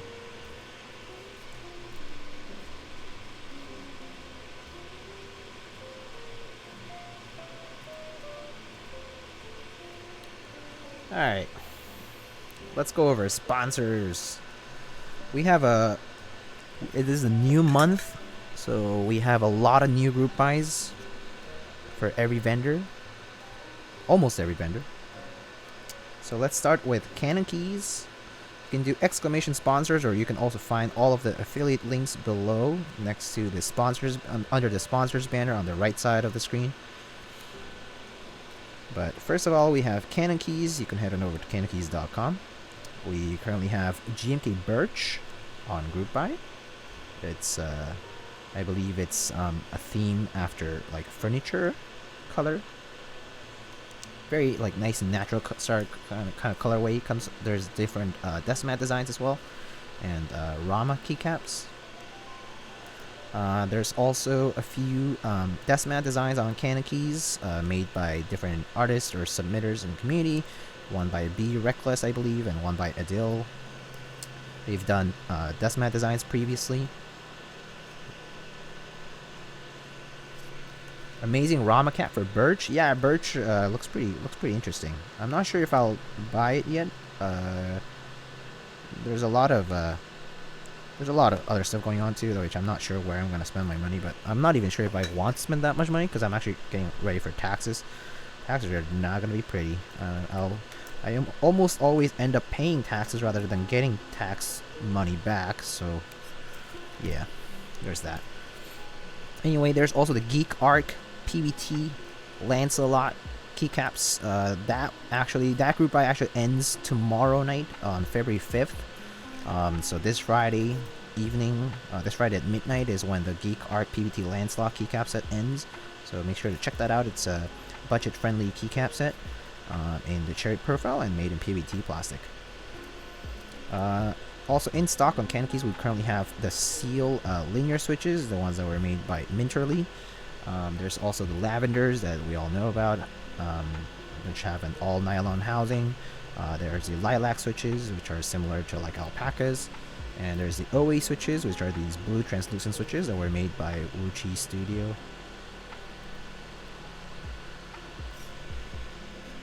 Paying tax due is my norm ever since Trump's tax policy. Yeah, I mean, for me, it's because grad students' income is treated differently, and it's like we're not employees, but we are. So yeah, it's a very odd. It's a very odd situation. It basically gets treated as other income and doesn't get taxed at first, and then like later I have to pay the tax at the end and whatnot. But yeah, I could pay tax estimates, but the difference is not huge. Anyway, and there's also ANSI PCBs, 60% PCBs on over at Keycaps, as well as Instant 65 PCBs if you want to practice building a keyboard that's pretty budget friendly and it's 65%. The only problem is that maybe you won't get to have like a nice case for it, but it's a good way to practice if you're getting into your first time soldering. The Instant 65 is an option on Keycaps that is available. Two things guaranteed in life: death and taxes. Unless you're a billionaire in the US, then you don't pay any tax. True that. Next up, we have Mint Autumn. You can head on over to mintautumn.com just to. What was that? Oh, it was a box. Just to check out the different projects they have there. They're currently still in the works of fulfilling the Rukia Round 2 group buy. Tempest! Hey! Thanks for the 3 months, buddy. How are you doing? Rukia getting so close, indeed. Rukia is indeed getting close. It's been quite some time with quite a few delays, but hopefully Rukia Round 2 group buy participants will get their units soon. That's my hope. Certainly been a long wait, though, for a lot of people. And Jack Static, as you might know, is working on polyethylene and injection molding equipment for new keyboard cases. So if you're interested in knowing more about injection molding and doing plastic cases made out of different materials, Jack Static is a great resource, and he's been working on a lot of the engineering and pretty much the R&D work involved in doing all this. And so he will be manufacturing his own case at some point. So check Mint Autumn's projects out. Next up, we have novelkeys.xyz. I feel that. My fellowship is covered half by the department and the other half by university. One is taxed and the other isn't. Very weird. I know, it makes it very complicated. Like, my state taxes get, like, very inflated because of that. Anyway, and then, like, education credits get harder to apply for. Anyway, it's a process. Anyway, novelkeys.xyz, where you can purchase any in-stock item with a promo code Thunder for 5% off. You can get 5% off for any in-stock item on Novelkeys. They sell switches, lube, stabilizers, desk pads, you name it. They sell all kinds of stuff. But anything in stock, even like group buy extras, are technically in stock. So those you can get 5% off from those whenever they drop with the promo code Thunder. And as for group buys, we currently have GMK Mr. Sleeves, which of course is the accent kit made by the ever popular Mr. Teha Types, Nathan Kim, my old friend. This time comes in both a light and a dark theme set. Quite a lot of keys in each kit. I believe they start at $70 each kit. Comes with like a bajillion space bars and pretty much all kinds of keys you might need as accents. But alas, chunky accent kits that you could consider buying if you wanted to pair it up with GMK Muted, for example, which should be ending pretty soon over at switchmod.net. On novel keys, we also have Cam Super User, which is Cam is a spherical profile with a uniform height, so similar to CAD but basically all uniform rows. And there's an NK65 Super User edition as well, and those will be run all the way until March 2nd. Something about mustard sleeves doesn't do it for me. I understand. I think it's a kind of a niche preference thing. I think it only works on certain, like, against certain colors. Normally, like with the more neutral stuff, like grays and whites and that kind of stuff. Alright, and then next up we have the Box 75 on novelties. The Box 75 is actually a keyboard that I will be reviewing soon when the prototype comes in. I'm actually waiting on the prototype now. We will be building that hopefully next week if it arrives soon. And if not, a little bit later, but hopefully before the end of the group buy, which it ends on the 19th of February. The Box 75 is a keyboard by DKS of Lin Design Studio. He's been working on this for quite some time. I actually gave him feedback on the design initially at the very beginning, and I've been kind of excited to see it develop. And it starts at $550 US for a black or white unit with stainless steel accents, like the legs and those components are accents. Or if you wanted PVD, it's gonna be $650, so $100 more expensive. But yeah, NK87 teased yesterday, indeed. NK87 has been teased as well. All right, I think that's done. Just making sure here. All right, cool. So that's all we have on novel keys. Alright, let me see. Darker sleeves looks pretty fire. It looks pretty interesting. I'm not sure if I'll buy it though yet. Our governor could be so much better if he just prioritized two things. That's the MTA and the inner city public schooling systems. I do agree with that. The MTA has a lot of issues. Even then, it still runs, at least. So, there's that. But yeah, it has a lot of inefficiencies to it. Alright, let's test this out. Okay. Alright, next up we have Omnitype. You can head on over to omnitype.com/lightning. They just recently reopened their store. They have recently rebranded from the name Dixie Mech over to Omnitype. And just so you know, one of the moderators of this chat is Sensei Ja, who is also the designer of the keyset running currently on Omnitype, which is going to be GMK2Z. Please consider supporting GMK2Z. Not just to support Ja, but also because it's a very, very cute set that's currently running for the rest of the month on Omnitype. There's some really cute desk pads as well as really cute Rama keycaps. That's probably a set I'll definitely go in on. I'm very excited about it. It's very, very cute. There's definitely similarly colored sets out there, but it's still a pretty nice set nonetheless. It seems to have hit MOQ on day 1, actually. Were the 2Z emotes? Oh, I haven't done that on Better TTV or FrankerFazy. Sorry. I should have added those.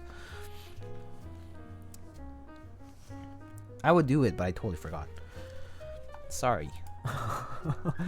Anyway, so GMK2Z running all the way till February 28th. And it starts at $120 for the base kit. Next up is Prime Keyboards. primekb.com/lightning, where again you can purchase Durox stabilizers. The V2s just came out, and the V2s basically feature everything that's new about the new version of Durox stabilizer, which is anti-pop technology, essentially anti-stab wire pop technology. And then they also come in the smoky black that that Prime Keyboards has been running, along with the black coated wires. So if you're interested in those kinds of stabilizers, Prime KB has them. Alpacas have just been restocked. I think silent alpacas are coming soon. They're still shipping. There's also Deskies films and new Gadron switch puller, which is this really cool gadget to pull switches from after, like, when, like, for example, when you're done like desoldering or something like that. Really cool. Or for like hot swap. I haven't tried it yet, but I saw the video on Instagram. It's just like you like press the switch, you like put it on the switch, you like press the switch, and then you just pull, and it's like it just pulls it out right off. It's really nifty. Where's some good plate mount stabs? I just use cherry. Just cherry plate mount stabilizers are fine. And on Prime Keyboards, we also have loop stations and loop holders, as well as switch openers, so you can check those out. Project Keyboard doesn't currently have anything running, but I believe they'll be running GMK Astral very soon, so just keep an eye on that later. Probably not this month though, maybe sometime soon though. And then we have Salvin.com. Check out Salvin if you're looking to EU. They currently have wilba.tech WT60D Weird Flex PCBs, as well as the wilba.tech Graphite Edition PCBs. So the wilba.tech 60 Graphite Edition is actually compatible with your Keycult 160, for example, if you have one, or for example with the thermal as well. It's actually compatible with thermal because it also has the JST connector. So yeah. Then we have Space Cables, spaceholdings.net. We already talked about GMK Dandy, but GMK Dandy just started for the group buy today, and you can get $10 off from the bundle if you purchase it with a desk mat. And then there's also the M6C RamaWorks M6C macro pad available for a collab. There's a Rama keycap, as well as 3 different desk pad designs. There's a bunch of cables for other group buy matching cables. There's like Mr. Sleeves cables, Tuesday cables, Ramen Stop cables, Birch cables, Veneer Civilizations, what else? 80s After Dark, Polybius. I think that's it. And then there's the space desk pads that we just saw. These space desk pads are also available on Space Cables. Pretty sick. Actually, like, I'm not gonna lie, the print quality of this desk pad is really cool. It's really nice. It like the letters are super sharp. I don't see any like bleeding or like any like fuzziness, which is pretty good. And there's also loop stations, just like the one I got, large loop stations. And I think that's about it. That's about it. I'm definitely in for the M6. Yeah, I think I'll be in for the M6 too. All right, next up, we have to open this guy up.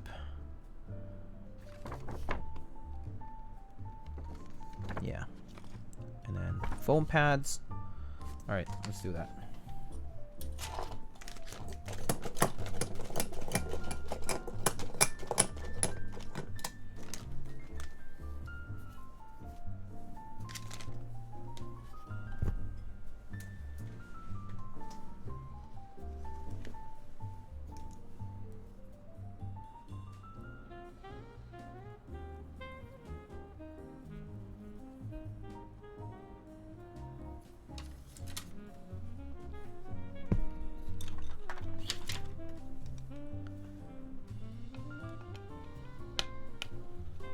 I like how the design's more around the center, so you can actually see it when your board's on it. I do agree with that. I do think that deskpad designs should not be centered. Centered deskpad designs are kind of not super smart, in the sense that like you'll likely cover it when you put your keyboard or gadgets on the desk. I mean, of course you'll cover things anyway when you're using any deskpad, but center is more likely to be covered by your keyboard.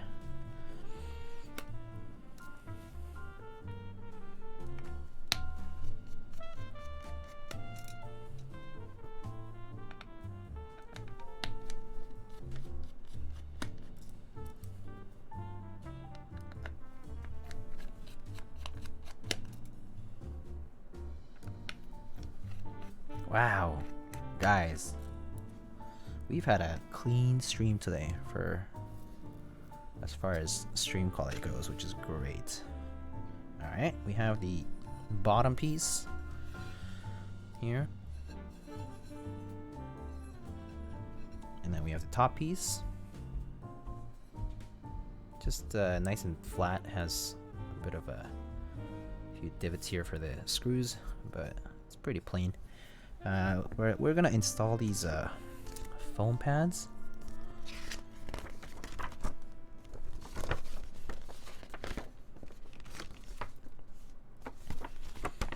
Alright, here's the layout to the top part.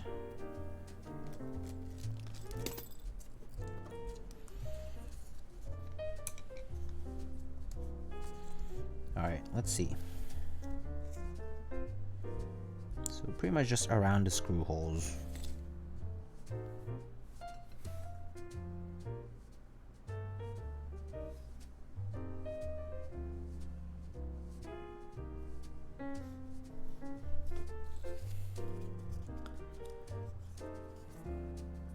That had to take some serious precision to make sure the fins lined up. Yeah, that's what I was mentioning earlier.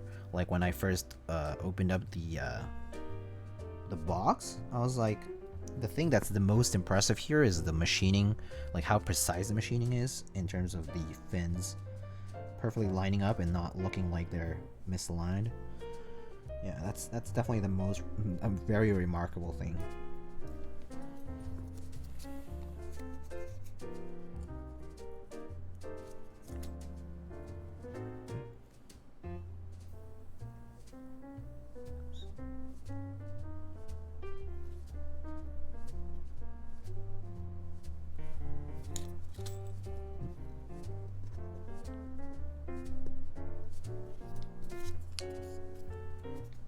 I wish mine would stay clean. I have fingerprints and hand smudges on mine everywhere. Oh no. But I guess that's bound to happen with black keyboards overall.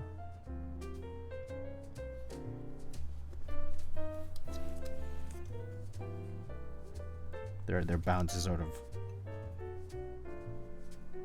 accumulate dust. You should get one of these, where's my air bulb?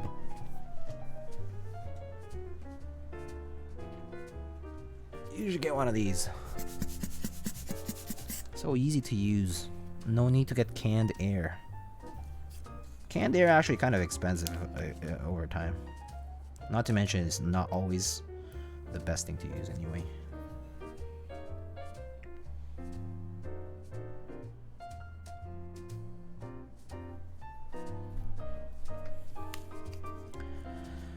No more black keyboards to have a choice. Any recommendations for high quality OEM profile keycaps? High quality OEM profile. You guys have any ideas? High quality OEM, I feel like there's a few PBT sets out there, right? That are OEM profile that I think are okay.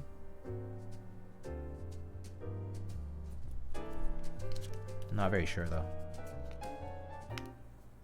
You just gotta have good typing posture and hover. For what? Oh, for touching the keyboard. I guess so.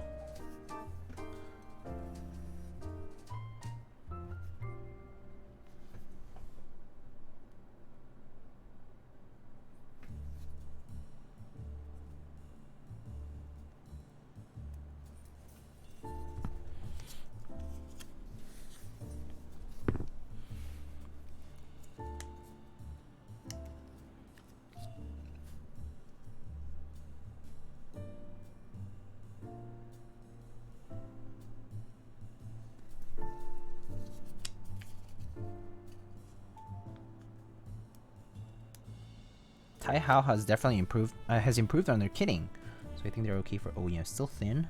Yeah, I guess that's true. Yeah, Taihao has like a lot of options. That's for sure. I mean, they've been around for a while now, so there's quite a few options. But I'm not sure if. Yeah, I think the compatibility could be a bit limited sometimes. I think if you're using like a pre-built though. Very likely that your compatibility will be okay.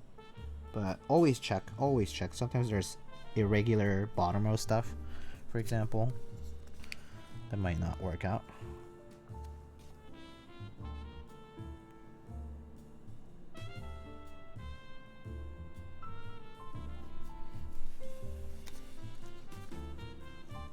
Do you know about any good budget keycap set that will look good with the NK65EE watermelon?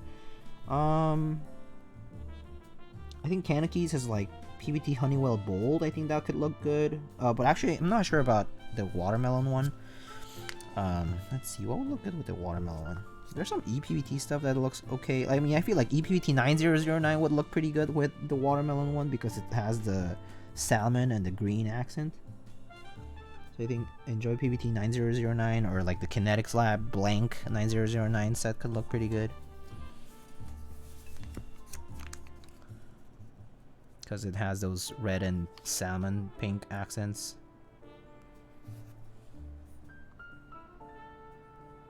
But yeah, those are some options. I'm not entirely sure what's out there that's still budget friendly, or like what your budget is. I'm not sure. But yeah, I would pick something that's like neutral colored or like green, maybe. Something neutral like beige.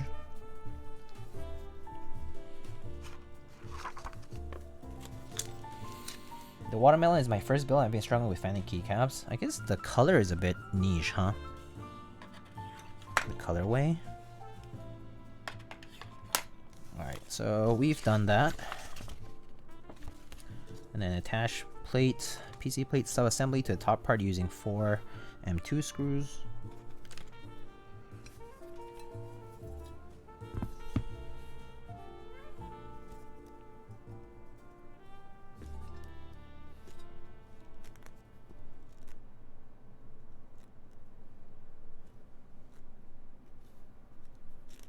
Okay.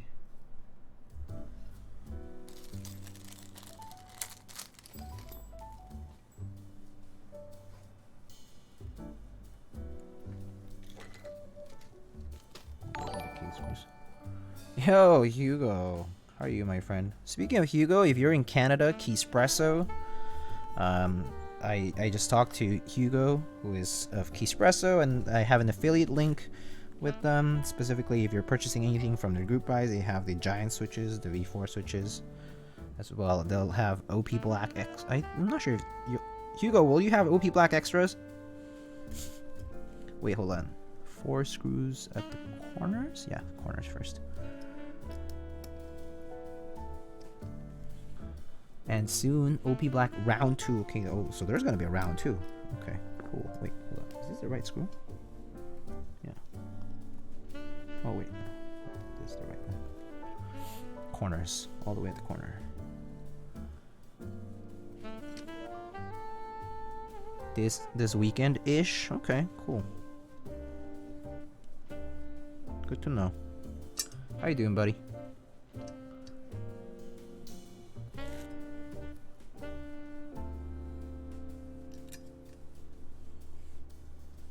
How's your shipping to the US, Hugo? I would love to grab some OP Blacks. I think shipping to the US is okay from Canada, personally. I think costs might have gone up this year, like for pricing for the shipping. But I'm not 100% sure on this.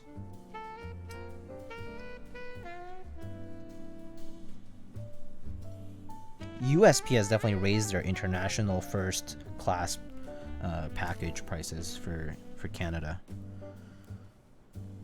And international too, actually. They increased like on January 20th. Cheaper.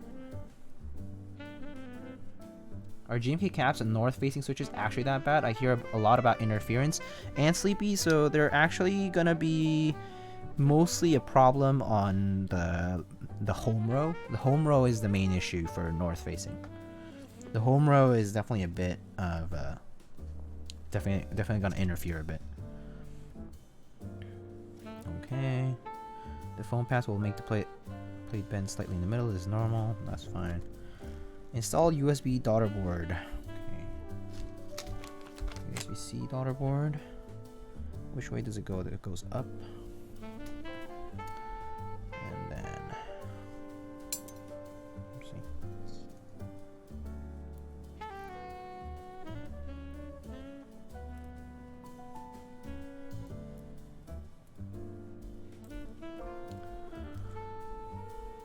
So for me to California, for example, is about $6. Wait. Oh, to Canada? By CA you mean Canada, right? Or California? I'm not sure. To Canada, I assume. Locally, it's $6.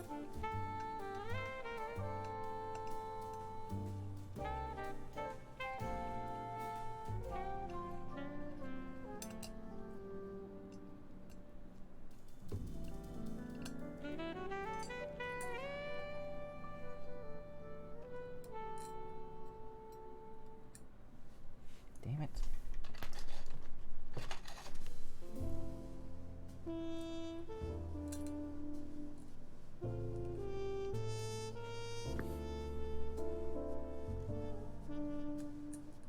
Ah! Keeps moving out of the screw.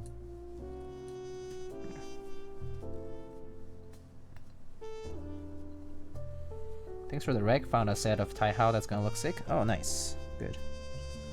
Glad you found something that you will be pleased with.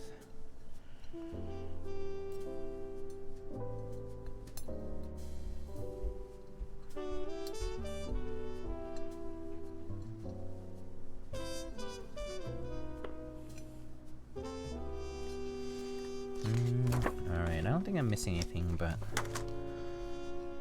let's put the daughterboard and cable here.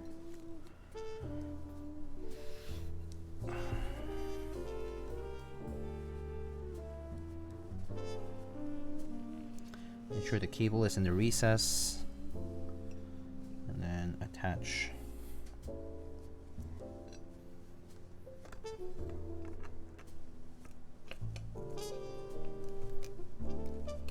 Oh, looks so good.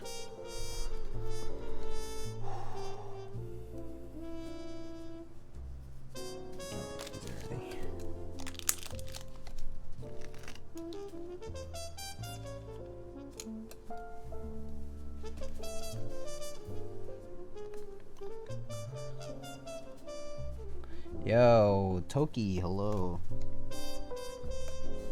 How you doing, my friend?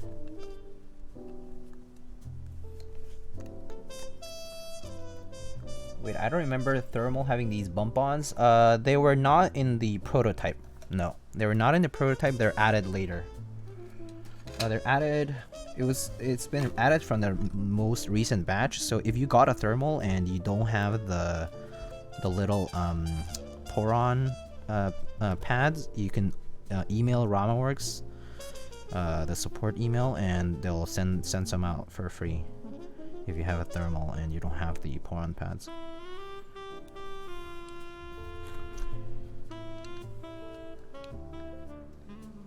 Chillin'? Yeah.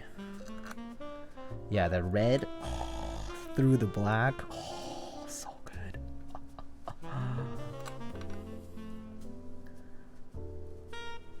Yo, Bueno, how are you, buddy?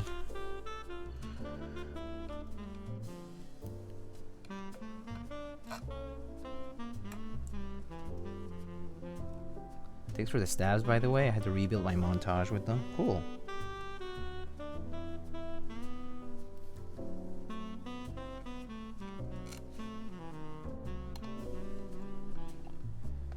Looks real good. Good like you. Haters are gonna hate on HKB layout. I mean, it's definitely not for everybody, but it takes some time getting used to it. I think that's what it is. But I personally never will regret that I picked up an HKB right away and then got used to the layout, because it's transformed my typing. It's changed my life. Like, quite literally, it's changed the way I type. It's changed the way I appreciate keyboards, because I would have been otherwise more scared of using smaller layouts. I would have probably stuck to TKLs and full size and 75% otherwise. Like, the arrow keys for HKB is goated. Like, navigation is great on HKB, and like once you get used to it, it's just like there's nothing like it. There's just nothing like it.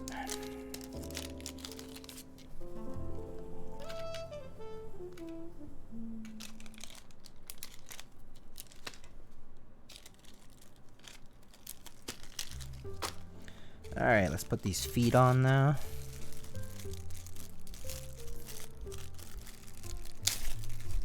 Every software student in Japan has HKB? Huh. Really? That's cool. Can we get some retro Cyrillic on this though? Oh, we could. I have like Sav. Yeah, I have my... Oh yeah, I have the EPVT set too, actually. Start at one end, slightly compress.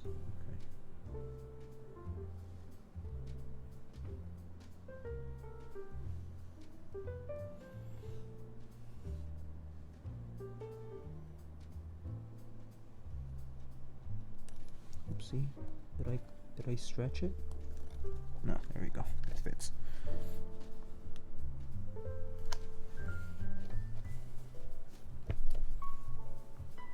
Infill the thermal logo red. Oh, that would be good. If I had paint though. I don't have acrylic paint on me though. That would be fun.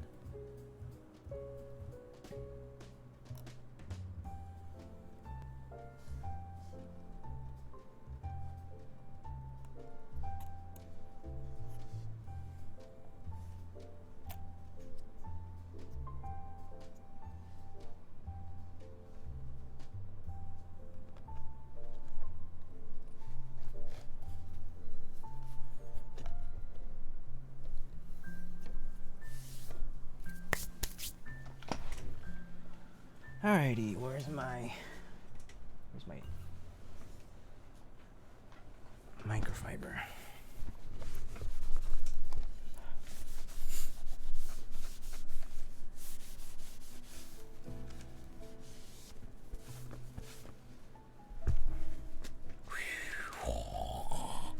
Holy shit, that red is so good.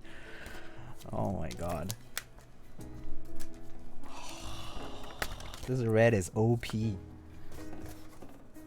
This red is crazy. Oh my god.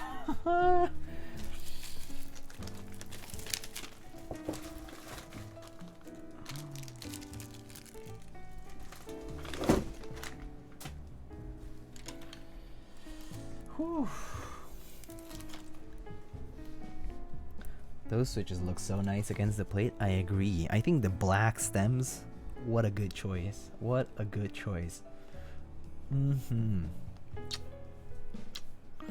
Chef's kiss, my friends. Chef's kiss. Okay, so here we have our board. Let's think about what keycap set to put on. Let me see what I have. Where's my keycap set thing? Huh? Wait, where's my keycap set box thingy? Oh, here it is. Let's see what I have here.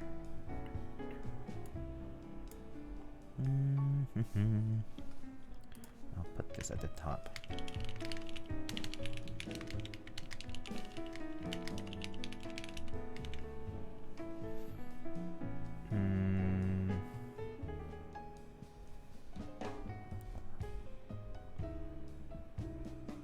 We used burgundy last time, so I'm gonna skip burgundy today. Even though I know that burgundy would look really good on this. But, yeah. Alright. Go ahead and choose something. Hello, Eugen Types. Hello, hello. Oh, sorry. Jeremy, jamon with pata negra. Do I have pata negra though? I'm not sure if I have the novelties. I can check though. Hold on. Let me check if I have it. Did I buy that?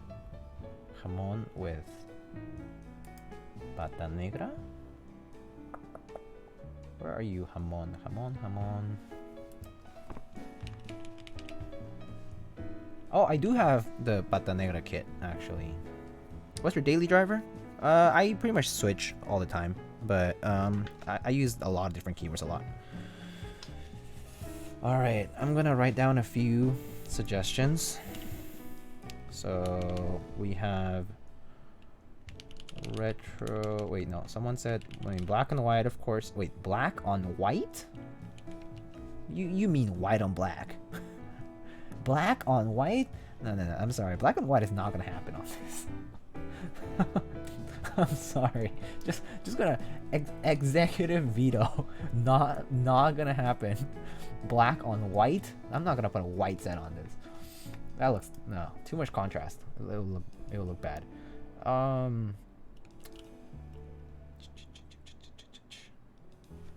Let's see. White on black with red sub legends. I don't have anything like that. Come on. Wait, someone reading something? White on black alphas and Hamon mods. White on black alphas and Hamon mods. We can try that. Okay. Alright. Let me go get a white on black.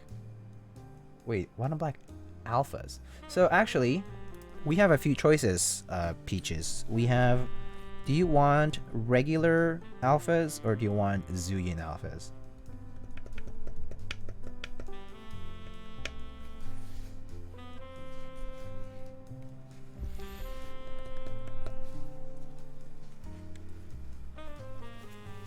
Do you hear me? Do you want Zillion alphas or want regular alphas?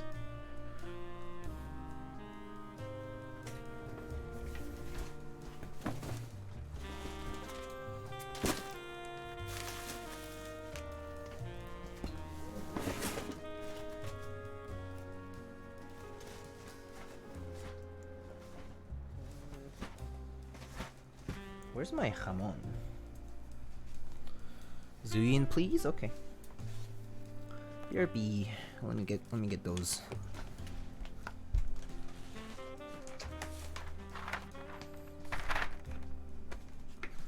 Wait. Jamon modifiers. Okay, let's get those sets out.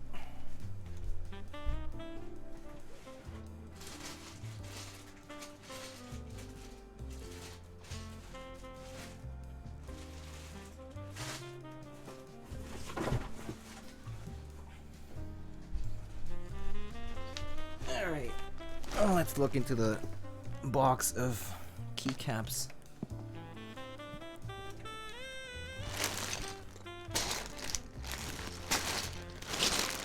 So I hate the new tray, so I put the things into plastic bags.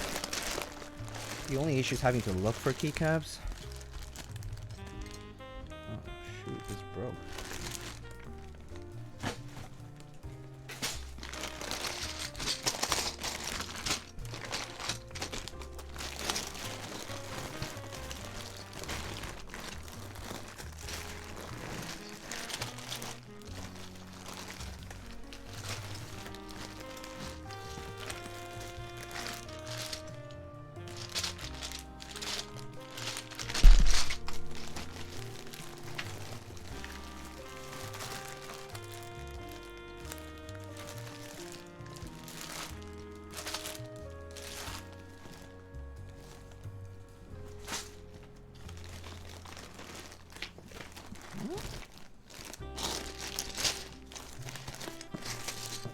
Where's my Zillion stuff? Ah, found it!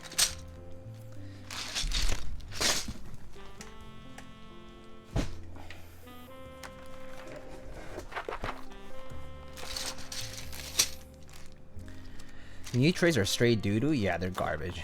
They're honestly garbage.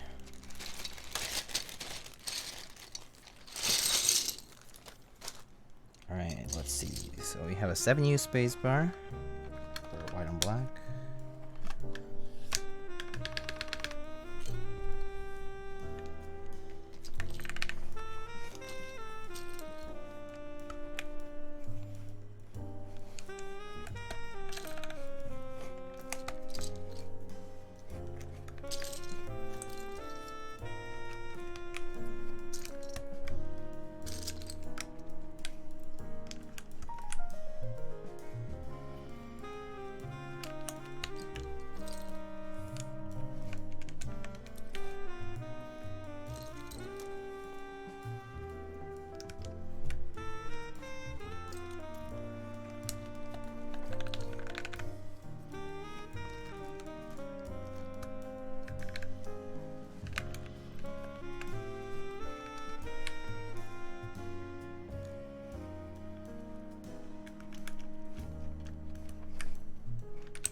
I'd rather use a Logitech keyboard than keep the new GMK trays. The new GMK trays are honestly so bad. Can't stand them.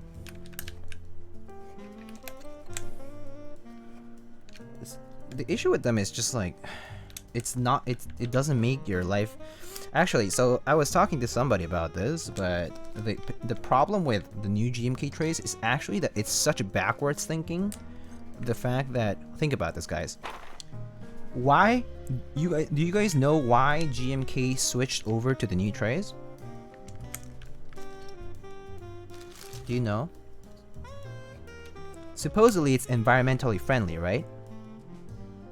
Supposedly, right? Yeah, okay.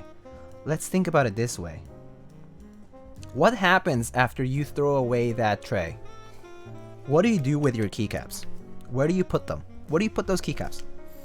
Where are you storing those keycaps? In a Ziploc bag?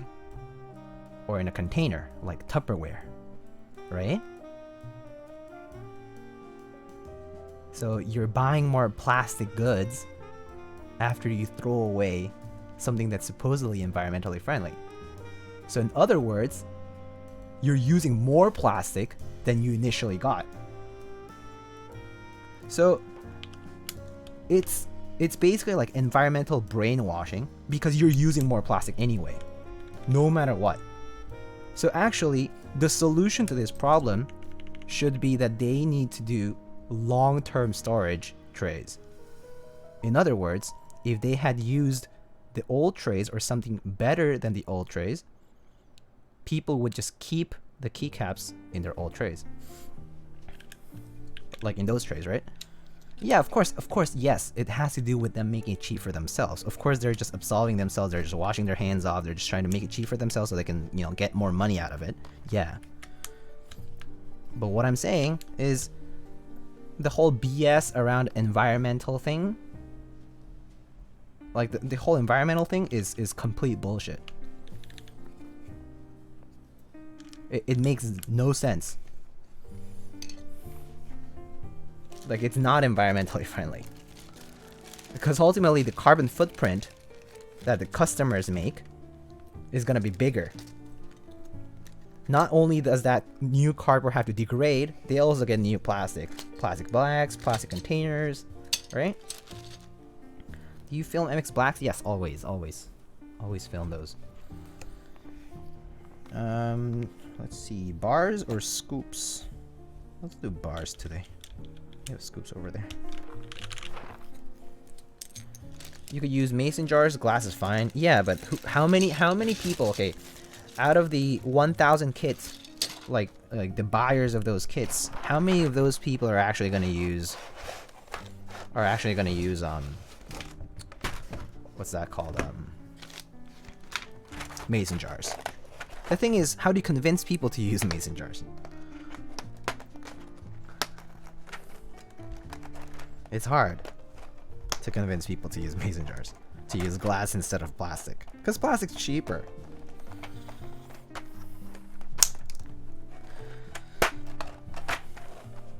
Right? Like, I don't know. It's just backwards thinking though. And yeah, it's just they're just trying to like absolve themselves from the fact that, like, you know, they're producing plastic containing goods, but ultimately it's worse for the environment to do that.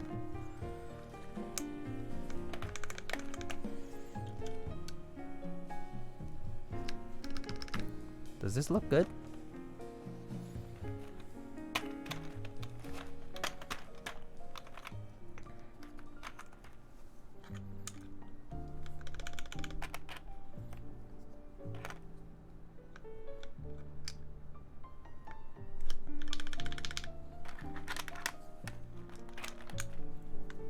Ooh.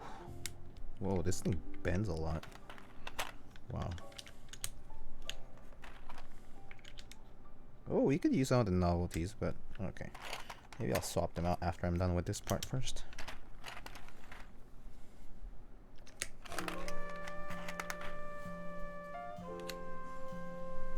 The red is a little light. Yeah, it's a little on the lighter side for sure. Oh, these don't have... Do we put some bacon on it? Do you guys want some bacon? Bacon? Piggy? Nah, it's fine. It looks better without.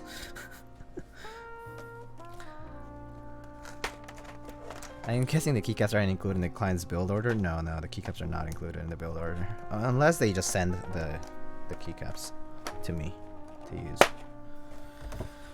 Ceresia mods would look better, but the kit is so rare. Ceresia mods. Do I have Ceresia mods? I don't think I do.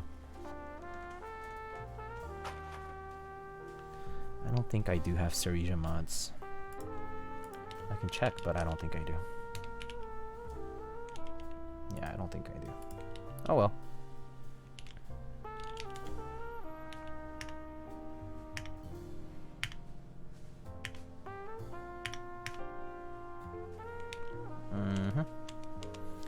Alright. The shade of red is a bit off. Yeah, I guess so. But this was what was requested anyway, so let's go with it.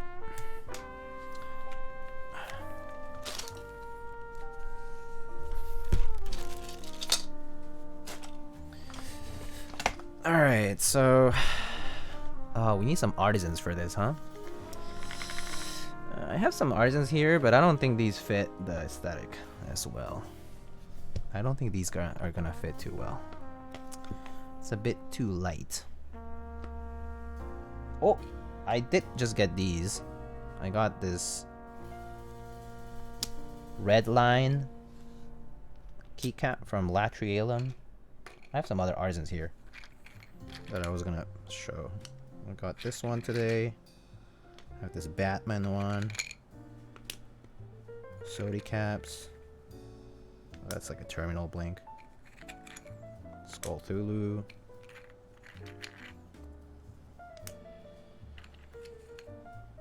No face Yeti. No face. More no face.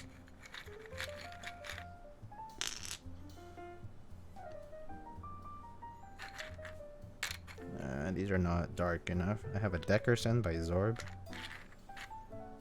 And the rest are kind of light. The Latrialum, yeah, this one fits well. Escape? Here? Maybe here? But this one's not an escape, it's a function key, so it doesn't fit there. Latrialum and Batman for sure. Ooh, Togepi would be good too. This one? Yeah, this one would be good.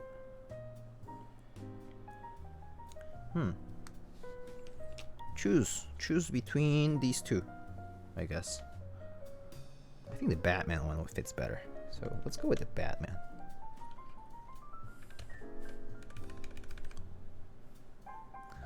Yeah. Let's go with Batman. Oh yeah. That looks cool. That looks pretty nice. Na na na na na na na na na na na na na na. Holy keycaps, Batman. Damn it, Bruce. Alright, let's see. Where's my other cable?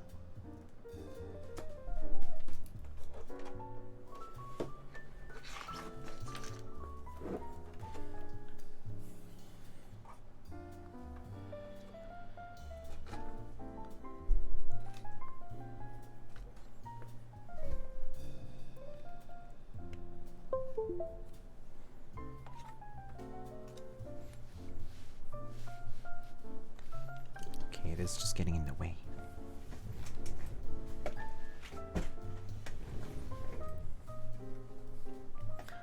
Batman Beyond Colors, though.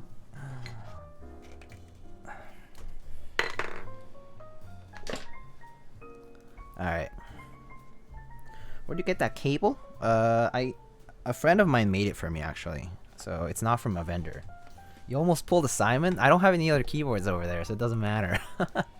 It doesn't even matter because I have nothing there. I'm not Simon. I'm not that careless. Please.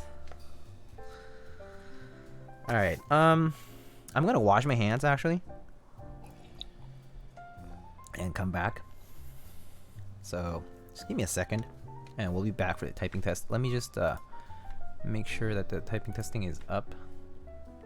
I think this should do.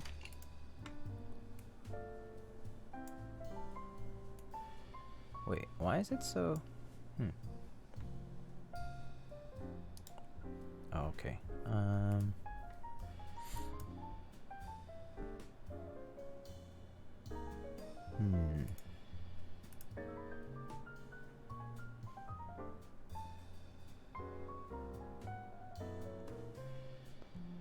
Why is it like that?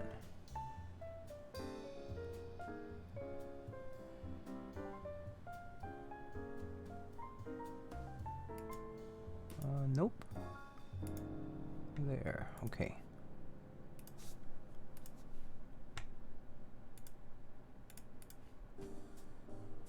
Okay.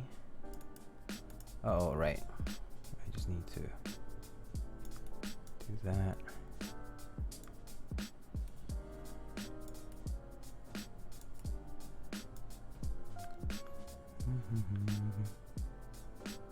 There you go. Okay, I'll be right back.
Alright. Sup, Mr. Heinebush, hello, hello. How you doing? Switch FN with latrelin, please? Okay, let me find it.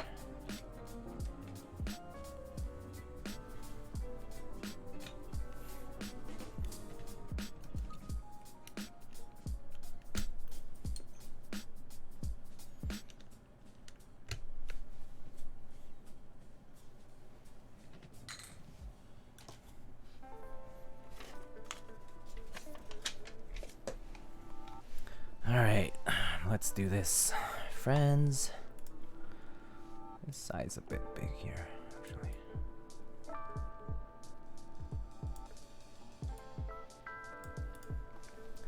All right.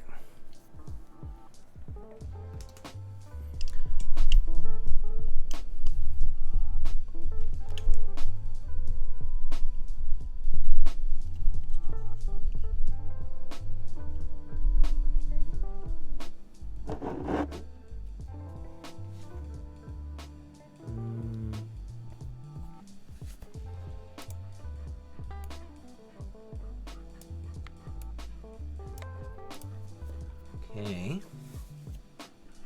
let's turn out the music and see here.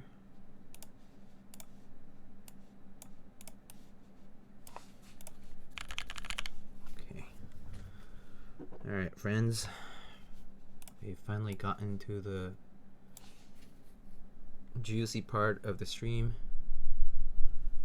where you get a typing test.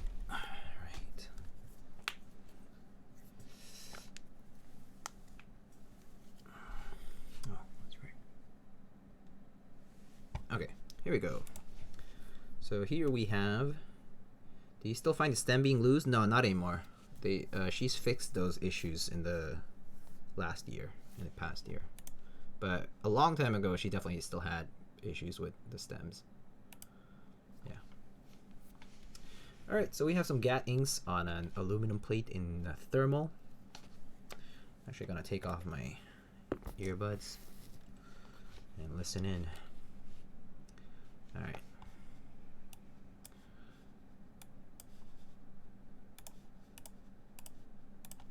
All right, here we go.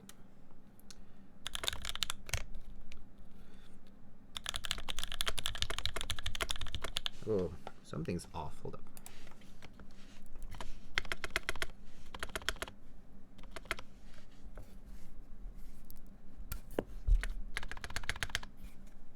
Is the plate not fully closed? Is the case not fully closed?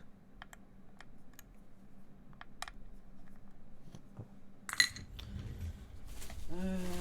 Hold up.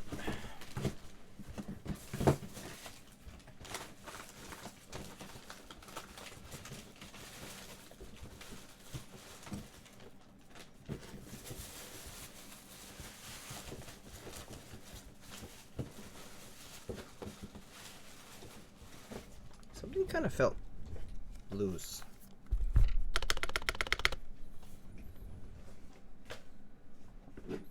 It's kind of sounding a bit like I didn't tighten the screw, so I'm just gonna check on that really quick.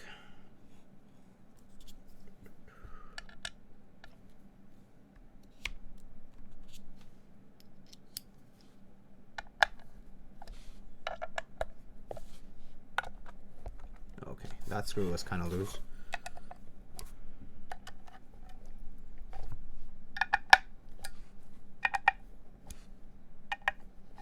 There we go.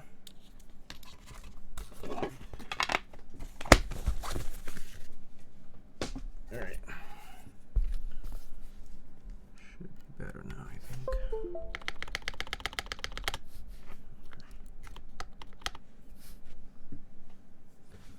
Okay. Here we go again. All right, gaddings on a aluminum plate.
Kind of sounds like my space bars kind of sound a bit odd.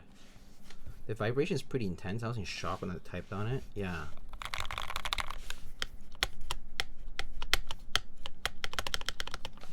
Something about the space bar sound is not great though. Is it rattle or is it something else?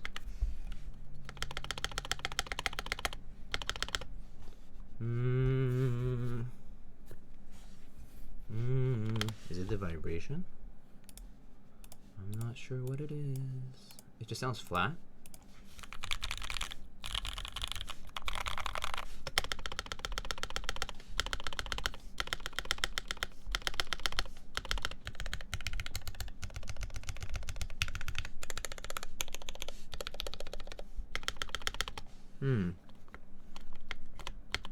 Yeah. Let me check the inside first.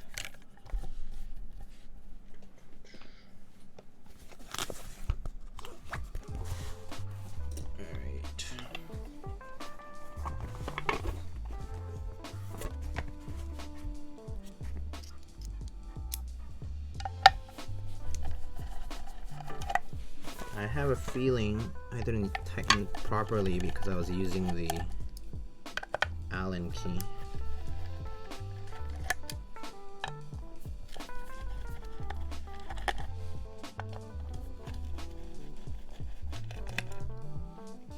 My comment got auto-modded. Oh. Yeah, I don't know why it got auto-modded, but yeah. Let me try again.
I want my Kara.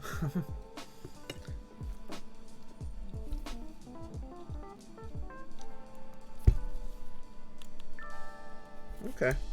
Yeah, okay, this looks fine. I think I might have underlooped this stuff, but I'll just check.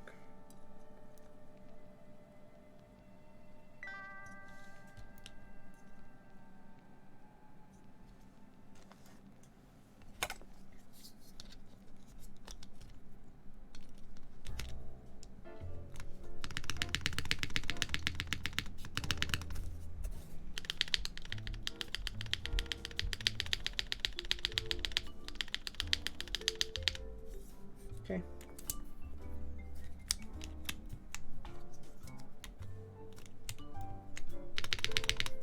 Okay.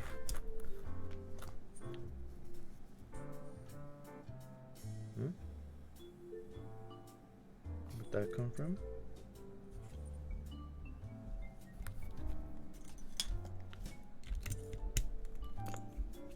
Is that one of his standoffs?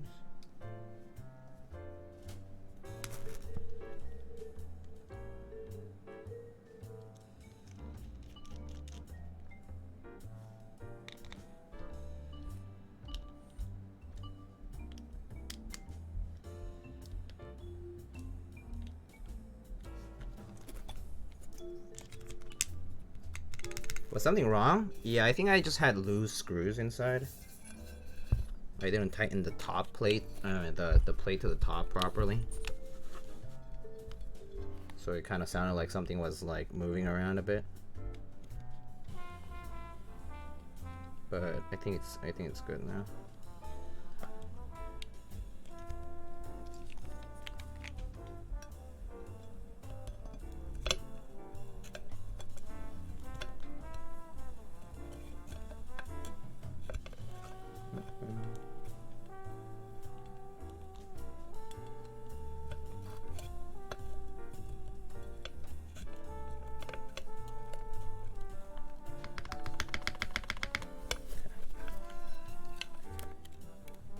Are there any dampers included? Yeah, you mean like for the whole inside, or like where?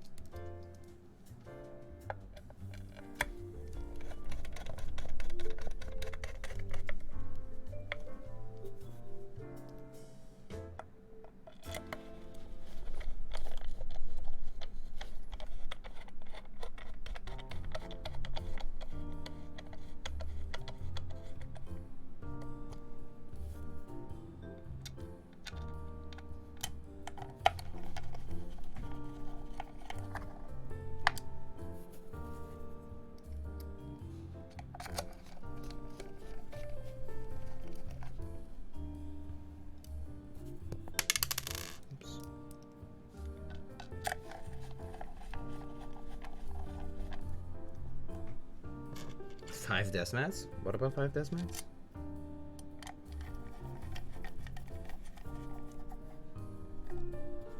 Oh, just like put 5 desk mats underneath?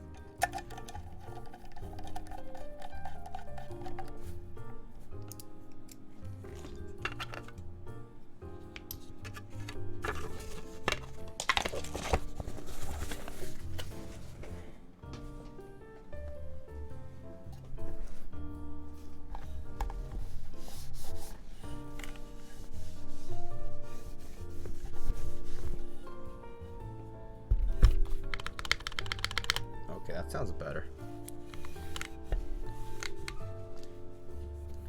Okay.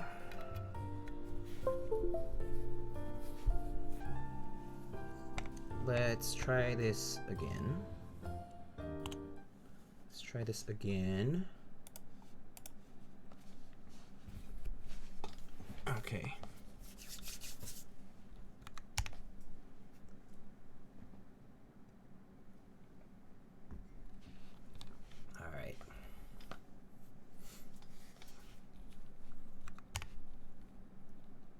Okay, here we go.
Sounds kind of metal pingy to me. I definitely hear a little bit of ping, that's for sure.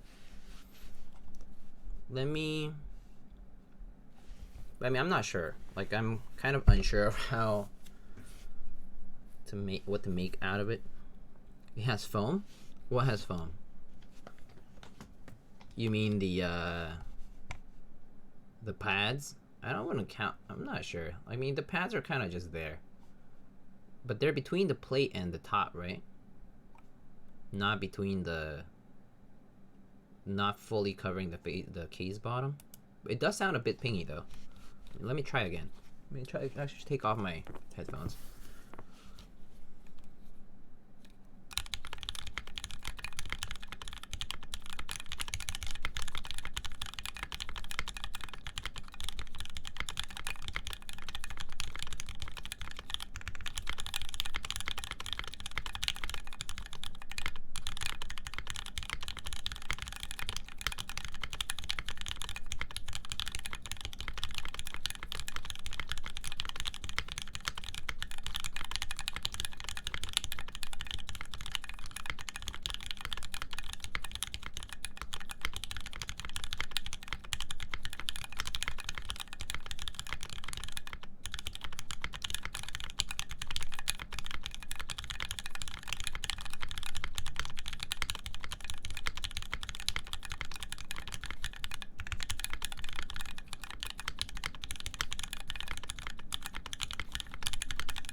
$120.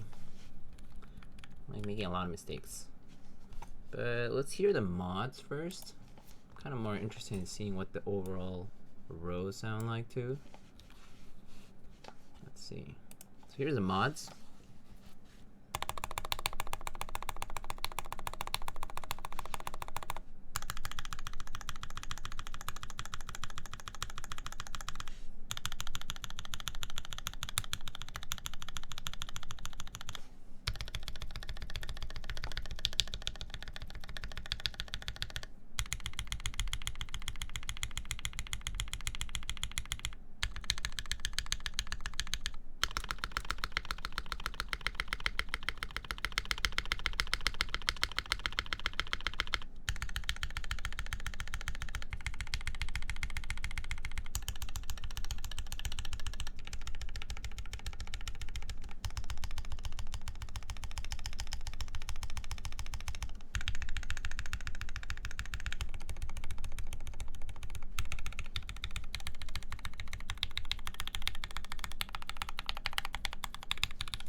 I like the sound of the home row and the top row, but the QWERTY row is just, is it the switch?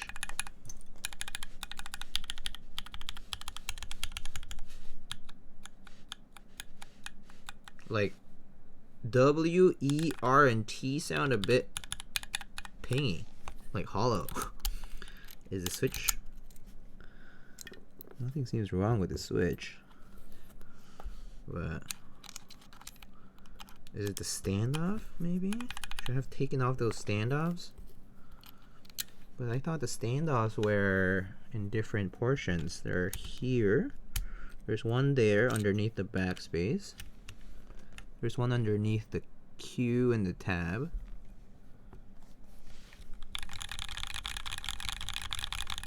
Are these V2 inks? I'm not sure, actually.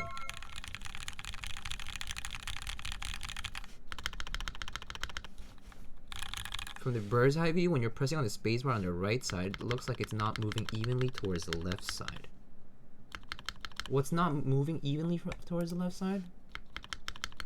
The spacebar? I mean, if you mean like this kind of tilting is normal.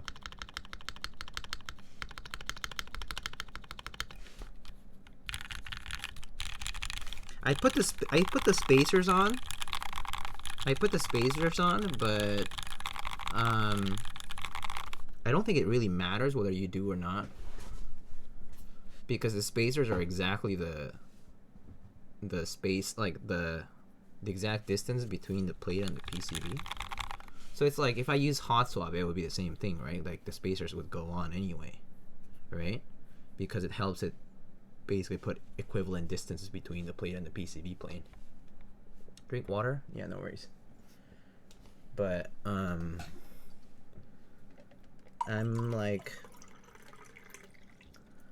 just wondering if it's the switch.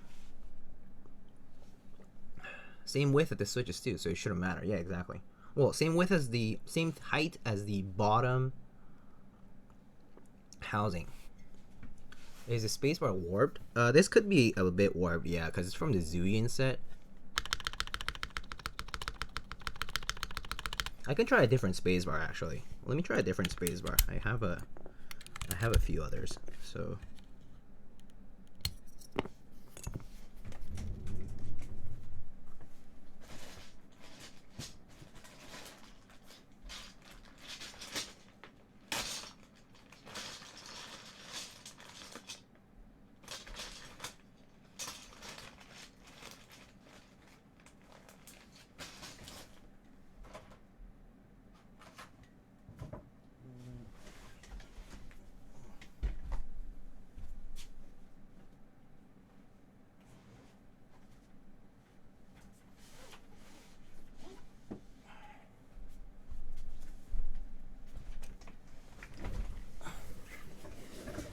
Let's see. How do you feel about the vibration? I think the vibration's kind of different because like it has very even vibration. Like if I like it's like if I press hard here, everything is moving. So it's like the vibration's kind of spread out all over, which is pretty interesting. I don't feel bad about it though. Like I don't feel like the vibration is bad, if that makes sense. So here I have a different black spacebar from my different white and black set.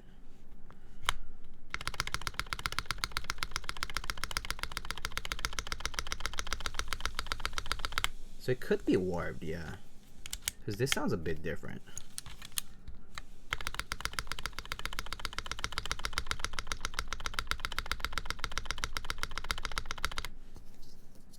Right? So this one's from the Zillion set. This one's from a white on black set from like years ago. Like this is maybe like 4 or 5 years old. So I think this spacebar could be a little bit warped because it's like one of the newer ones. Is that one set or multiple combined? this is one set, so the red mods are from one set and the alphas are from a different set.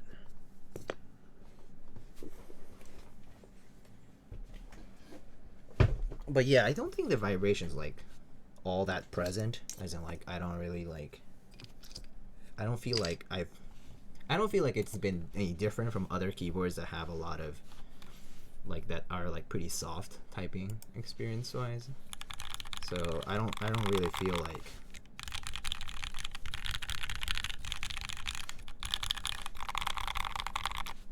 so the mods sound pretty good though.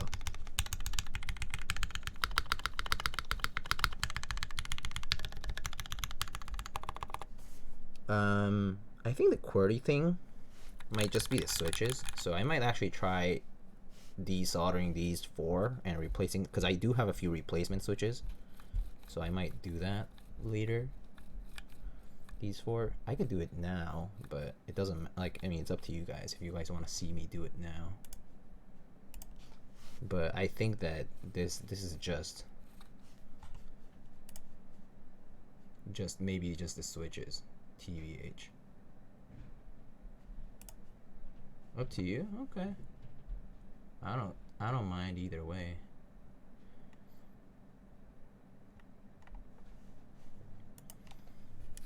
You could do it now. I'm gonna move the mic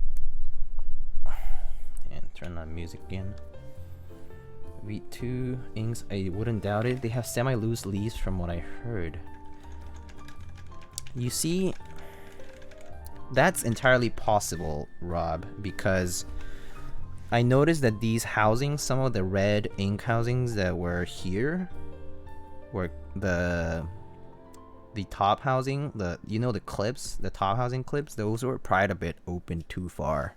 So I kind of had to just like fit them into the plate. You know what I mean? Like kind of like so that it's closed. Does that make sense? So I did that, but maybe that's why, because those housings were a bit loose. So I don't know, but I mean we can try. The whole point of this is to experiment and try. So we can see how it goes. Found V2s to be inconsistent and super scratchy occasionally. That's interesting. The thing is, I haven't bought a lot of inks. I only bought like 2-3 batches for myself. And so I think the whole inconsistency stuff is definitely a hit or miss situation right now, where like some people have had relatively poor experiences and some people are just like, oh, I don't have any issues, I've never had any issues. You are just imagining things today, which is also feasible. Like, I mean, that's totally plausible, I think. Like, it's like a totally normal thing to say, actually, because yeah, you could actually just be not experiencing any issues because, you know, you just don't have them at all. I'm a go. Sounds good. Thank you for stopping by, Kure48. My V2s had mad spring ping, huh? But spring ping you can get rid of if you lube the springs, you know?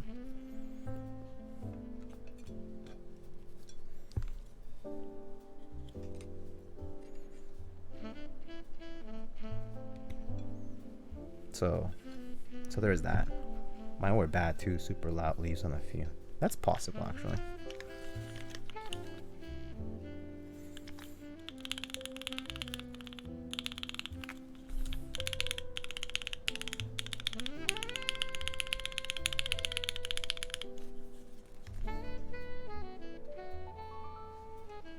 I'm wondering if the wire got caught, actually. I think the wire might have gotten caught here.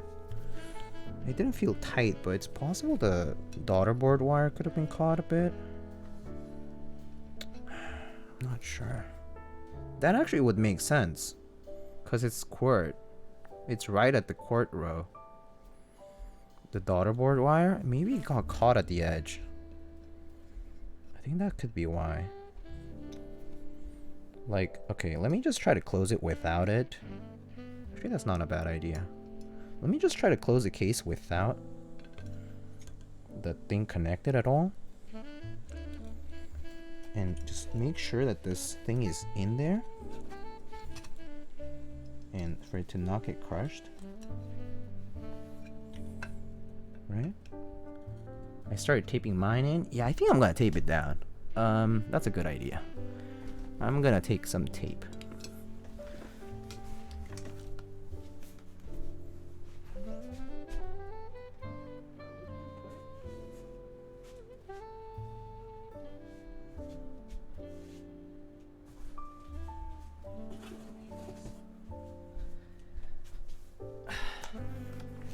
Hey, look, Obsidian, look what I got today.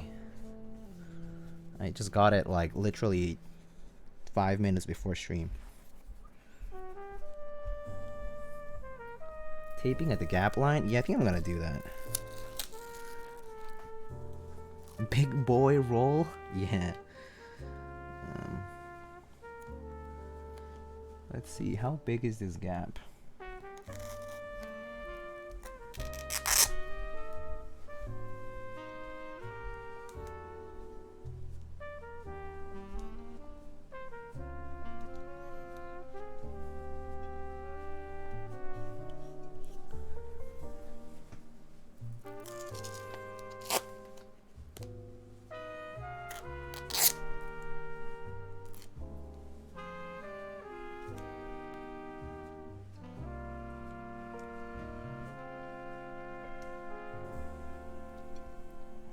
I'm gonna lose a bit of flexibility here with the wire, which is unfortunate.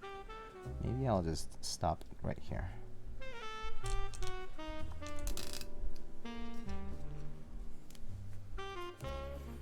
Alright.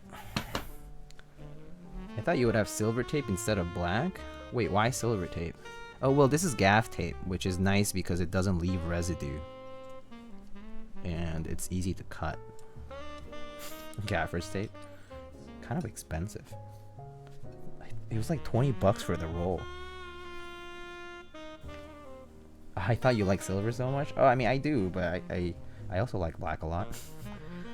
Oh, yeah, this is not super convenient, but maybe I'll just do this. Gaff tape, you say? I was gonna suggest taping after connecting. Yeah, I'm an idiot, right? I know. I know. Sometimes I do stupid things like this.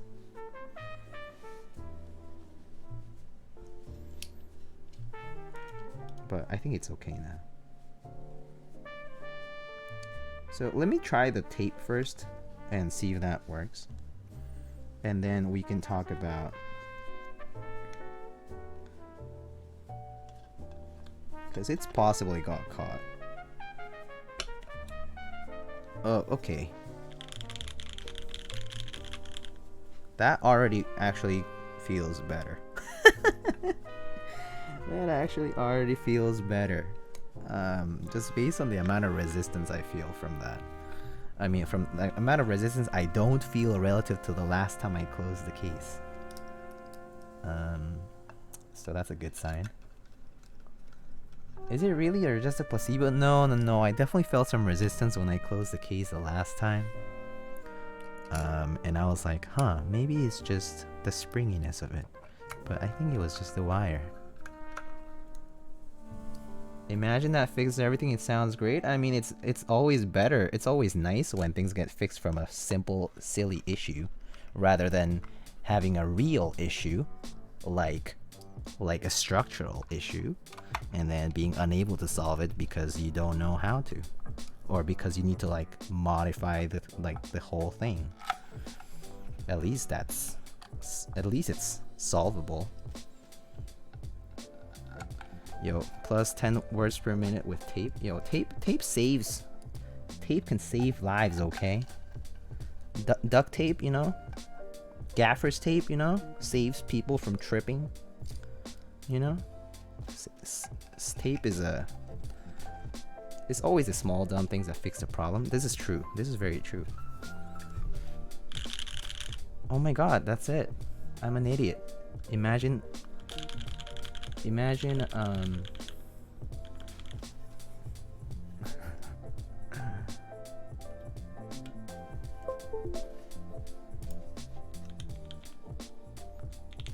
wait, did I plug it in?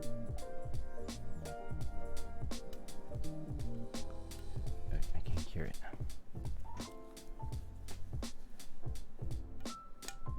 Oh, there we go. Oh, why did that turn on? RGB turned on. Let's turn it off for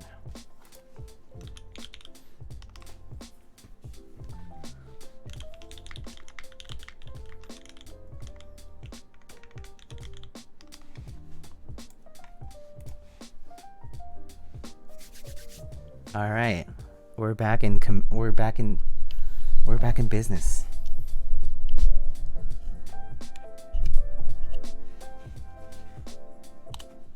So you guys tell me, does this sound better? Wait.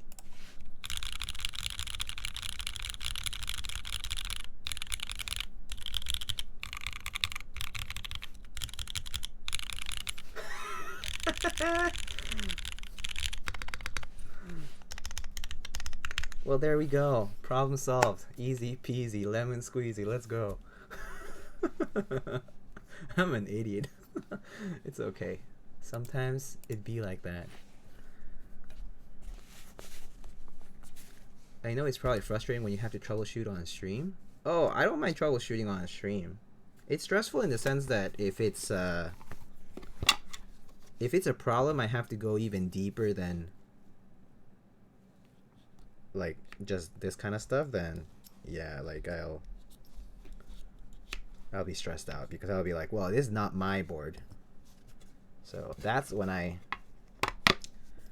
start getting worried, is when there's an issue that I have to tell the client, be like, so by the way, I know you weren't watching stream, or I know you were watching, or I'm not sure if you were watching, but ... this is the news. And you're like, and then they're like, oh, really? And you're like, yeah. And then it's like, what do you do? It's like, what do you tell them? Sorry? Like, yeah, the daughterboard, I think cable got in the way slightly. So just have to make sure it was all there. But yeah, so anyway, that kind of stuff can happen sometimes. But tape muting, tape mount. Sorry, pay me? Pay you? Pay you for what? Alright, let's try this. Let's try this thing again. Let's see, where is it typing testing? Oh, sorry, pay me? Oh, you mean for this? I mean, I guess so, for the time, but I feel bad. I feel bad. Alright, let's try this again.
Is this with foam inside? No, no foam. There's no foam inside. Yeah, was the wire preventing flex? Yeah, the wire got in the way, I think. Sometimes it do be like that. Alright. There's the mods again.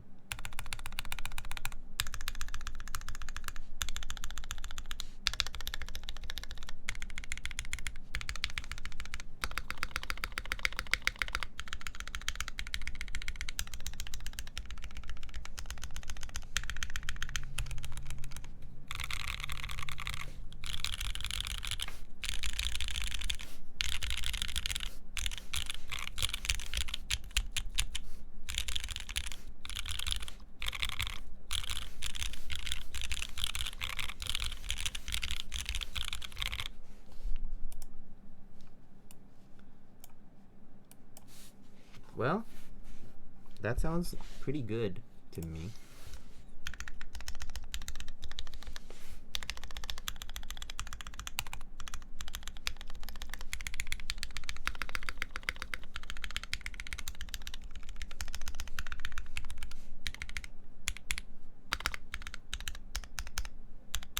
So I remember watching a few thermal streams from before, from other people, and they had issues where they would press the mods, like specifically like these corner mods here, and they would hear a lot of ping. So I do think the pour-on pads actually do help with that. It definitely sounds nicer and cleaner. So at least it doesn't seem to be an issue anymore, which is great. I think the pour-on pad edition is actually a good thing that they did.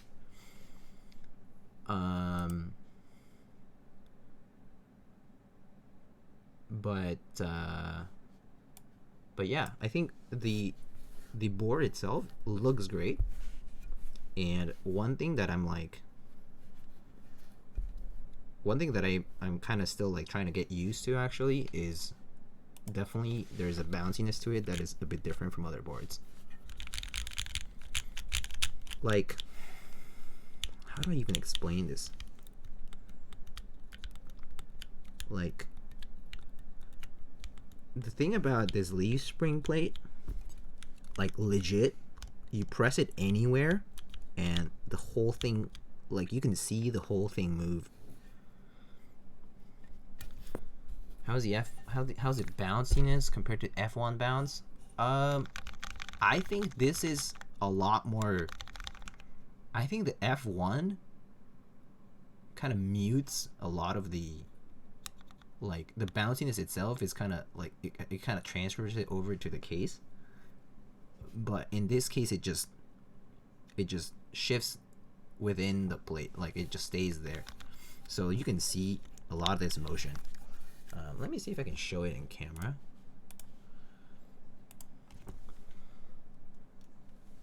Is that focusing? Okay, great. So like I'm not sure how do I hold it steady, but like it's so hard to show it. But like it's so hard to show it because I can't hold it as steady as possible. Let's see if I can like, can I do this? But like, oh, there you go. Like, see how the look at the modifiers. Look at the modifiers. Like, look at all the modifiers, like both sides. Like, when I press anywhere, the whole thing moves. Like both on the left and the right.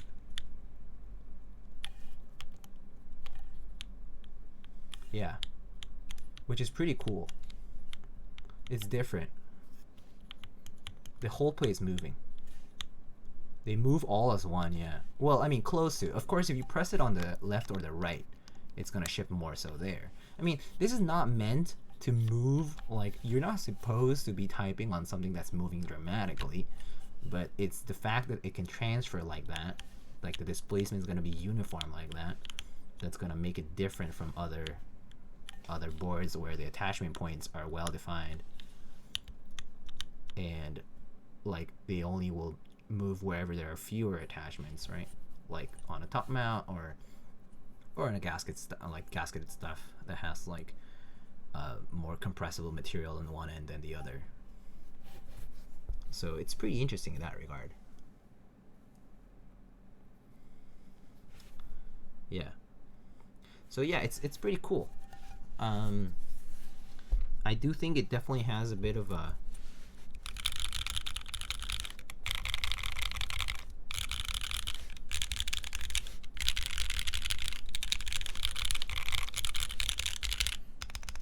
I think Dennis was mentioning earlier that it was like bassy or something, but I just think that's just because the mic's kind of close and the bottom's pretty flat, so all that vibration just gets transferred into my table, although it technically shouldn't affect my mic because my mic is actually my mic is actually attached to a separate thing, so it technically shouldn't affect the mic itself, but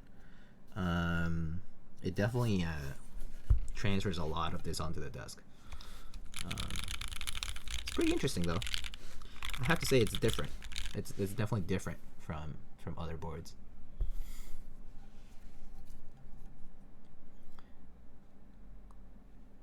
I like the bassy sound though. I like it, yeah. Can you do a throw test? Oh yeah.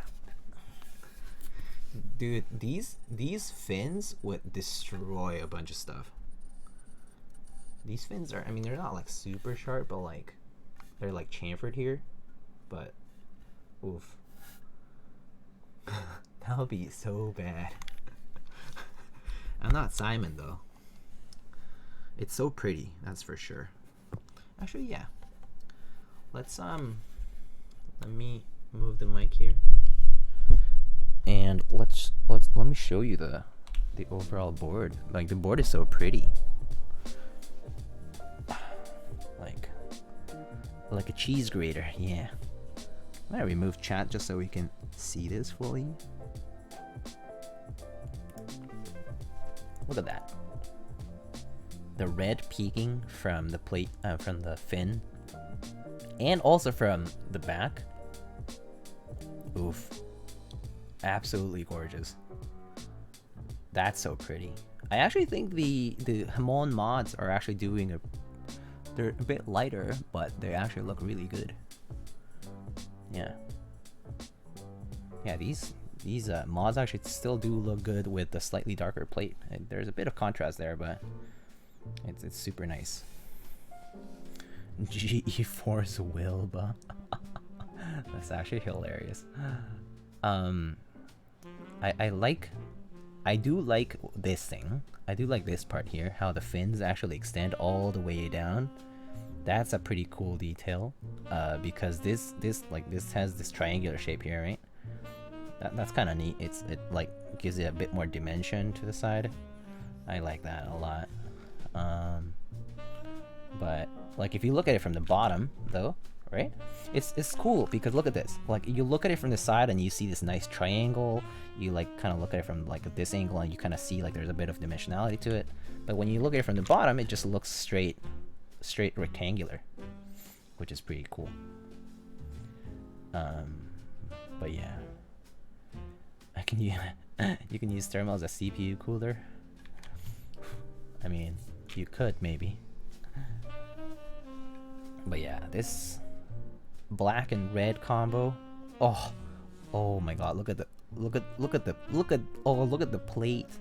I mean, obviously my light is on that side of the room, so that's why it's reflecting so much, but look at the plate just like show behind the caps.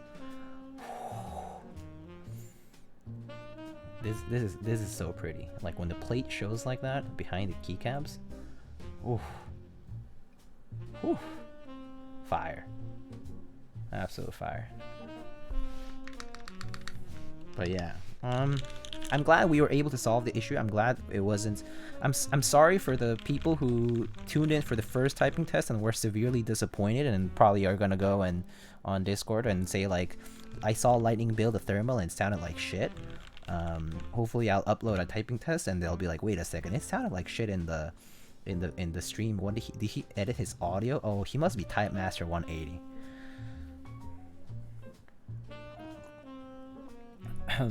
Sorry, but I mean, you know, so they probably got debated by the fact that the first few typing tests were complete really bad because, you know, obviously there's something in the way and I messed that up. That's my mess up though. But I mean, I'm glad it was not a non-issue. A non-issue. Basically, it's something that could be resolved. I'll make it more pretty on the inside. The tape works, but I'm gonna cut a nicer piece of it.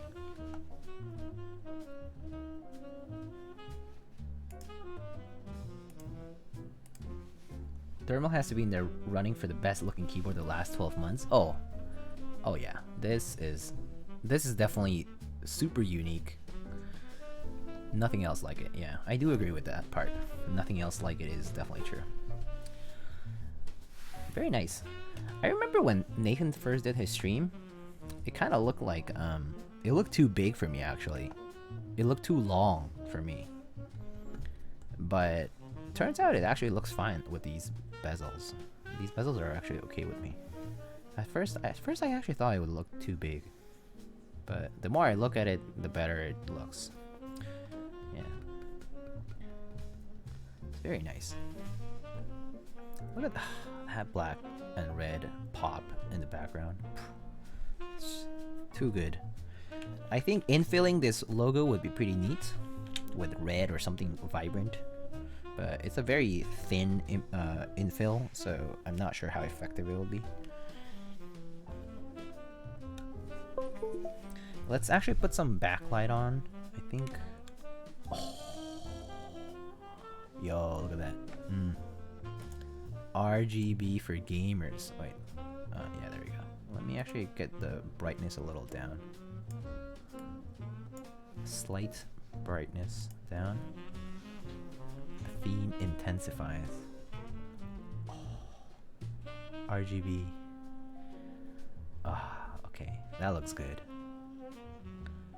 Oh, I just noticed there's RGB on the stabs as well. This is like the ZL60, right? Where like they even put Will put RGBs under the stabilizers, and because these stabilizers are like smoky, translucent, they're gonna show.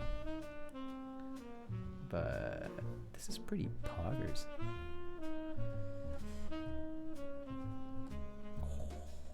Yeah, this is really nice.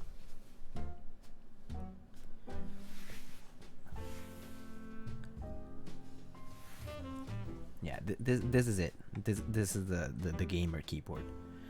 Imagine if enough thermals. Imagine if a huge gaming team. Imagine if a huge gaming team were to be like, okay, wilba.tech and Rama Foundry, we want thermals for our team, and it became a norm to use HHKB layout for some odd reason, which is possible. I actually use HHKBs during gaming, no problems. Okay, because I don't use control here, I actually use control here, so I have no issues with that.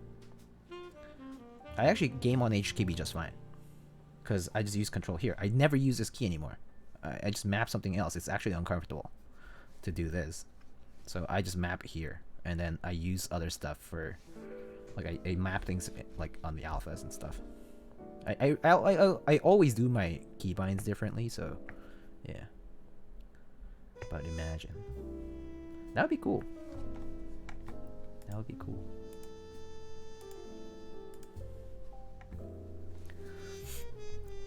Less ideal for esports. Yeah, I mean, of course, it's not gonna happen because they have sponsorships.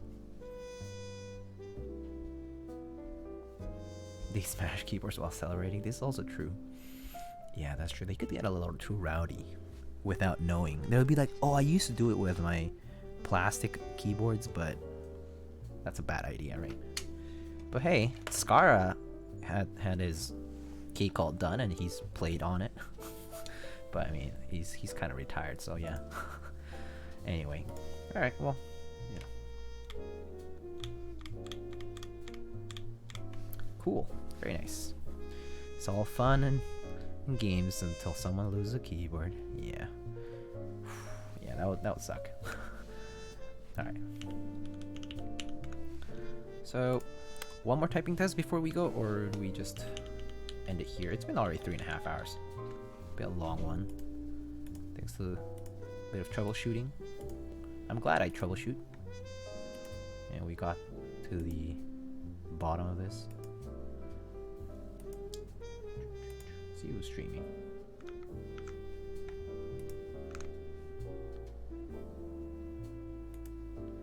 Dr. Huru, Katana, Tiny, Ramen Champ.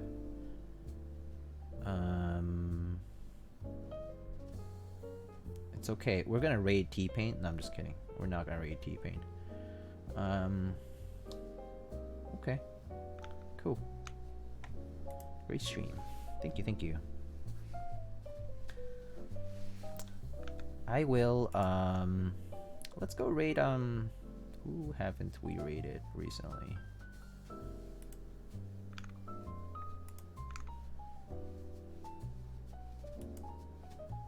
Let's raid Dr. Huru. We haven't raided Dr. Huru in a while. And then it was his birthday like last week.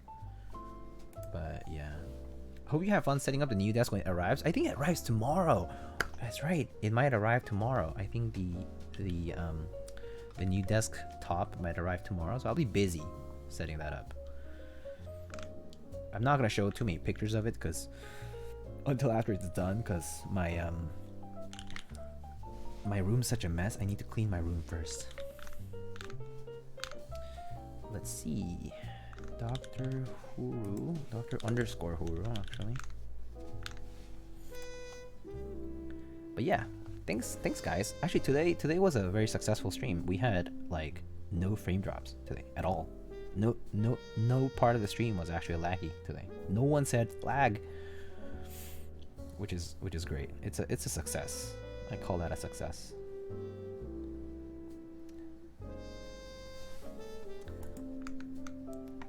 Alright, well, let's hope for more of this kind of stuff later. And thank you everyone. Let's go raid Dr. Huru. Let's send him a raid message. Let's say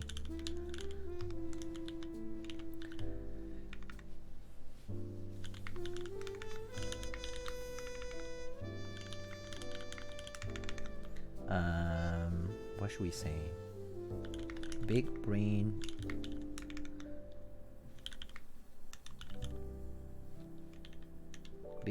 Huru. Show us. Tell us a joke, Big Brain Huru.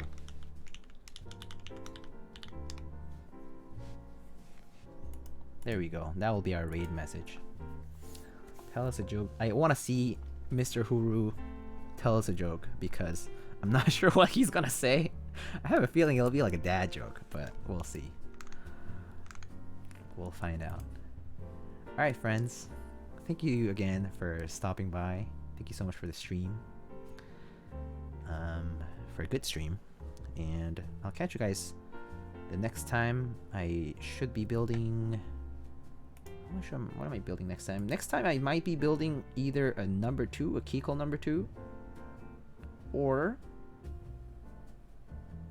a personal board. We'll see.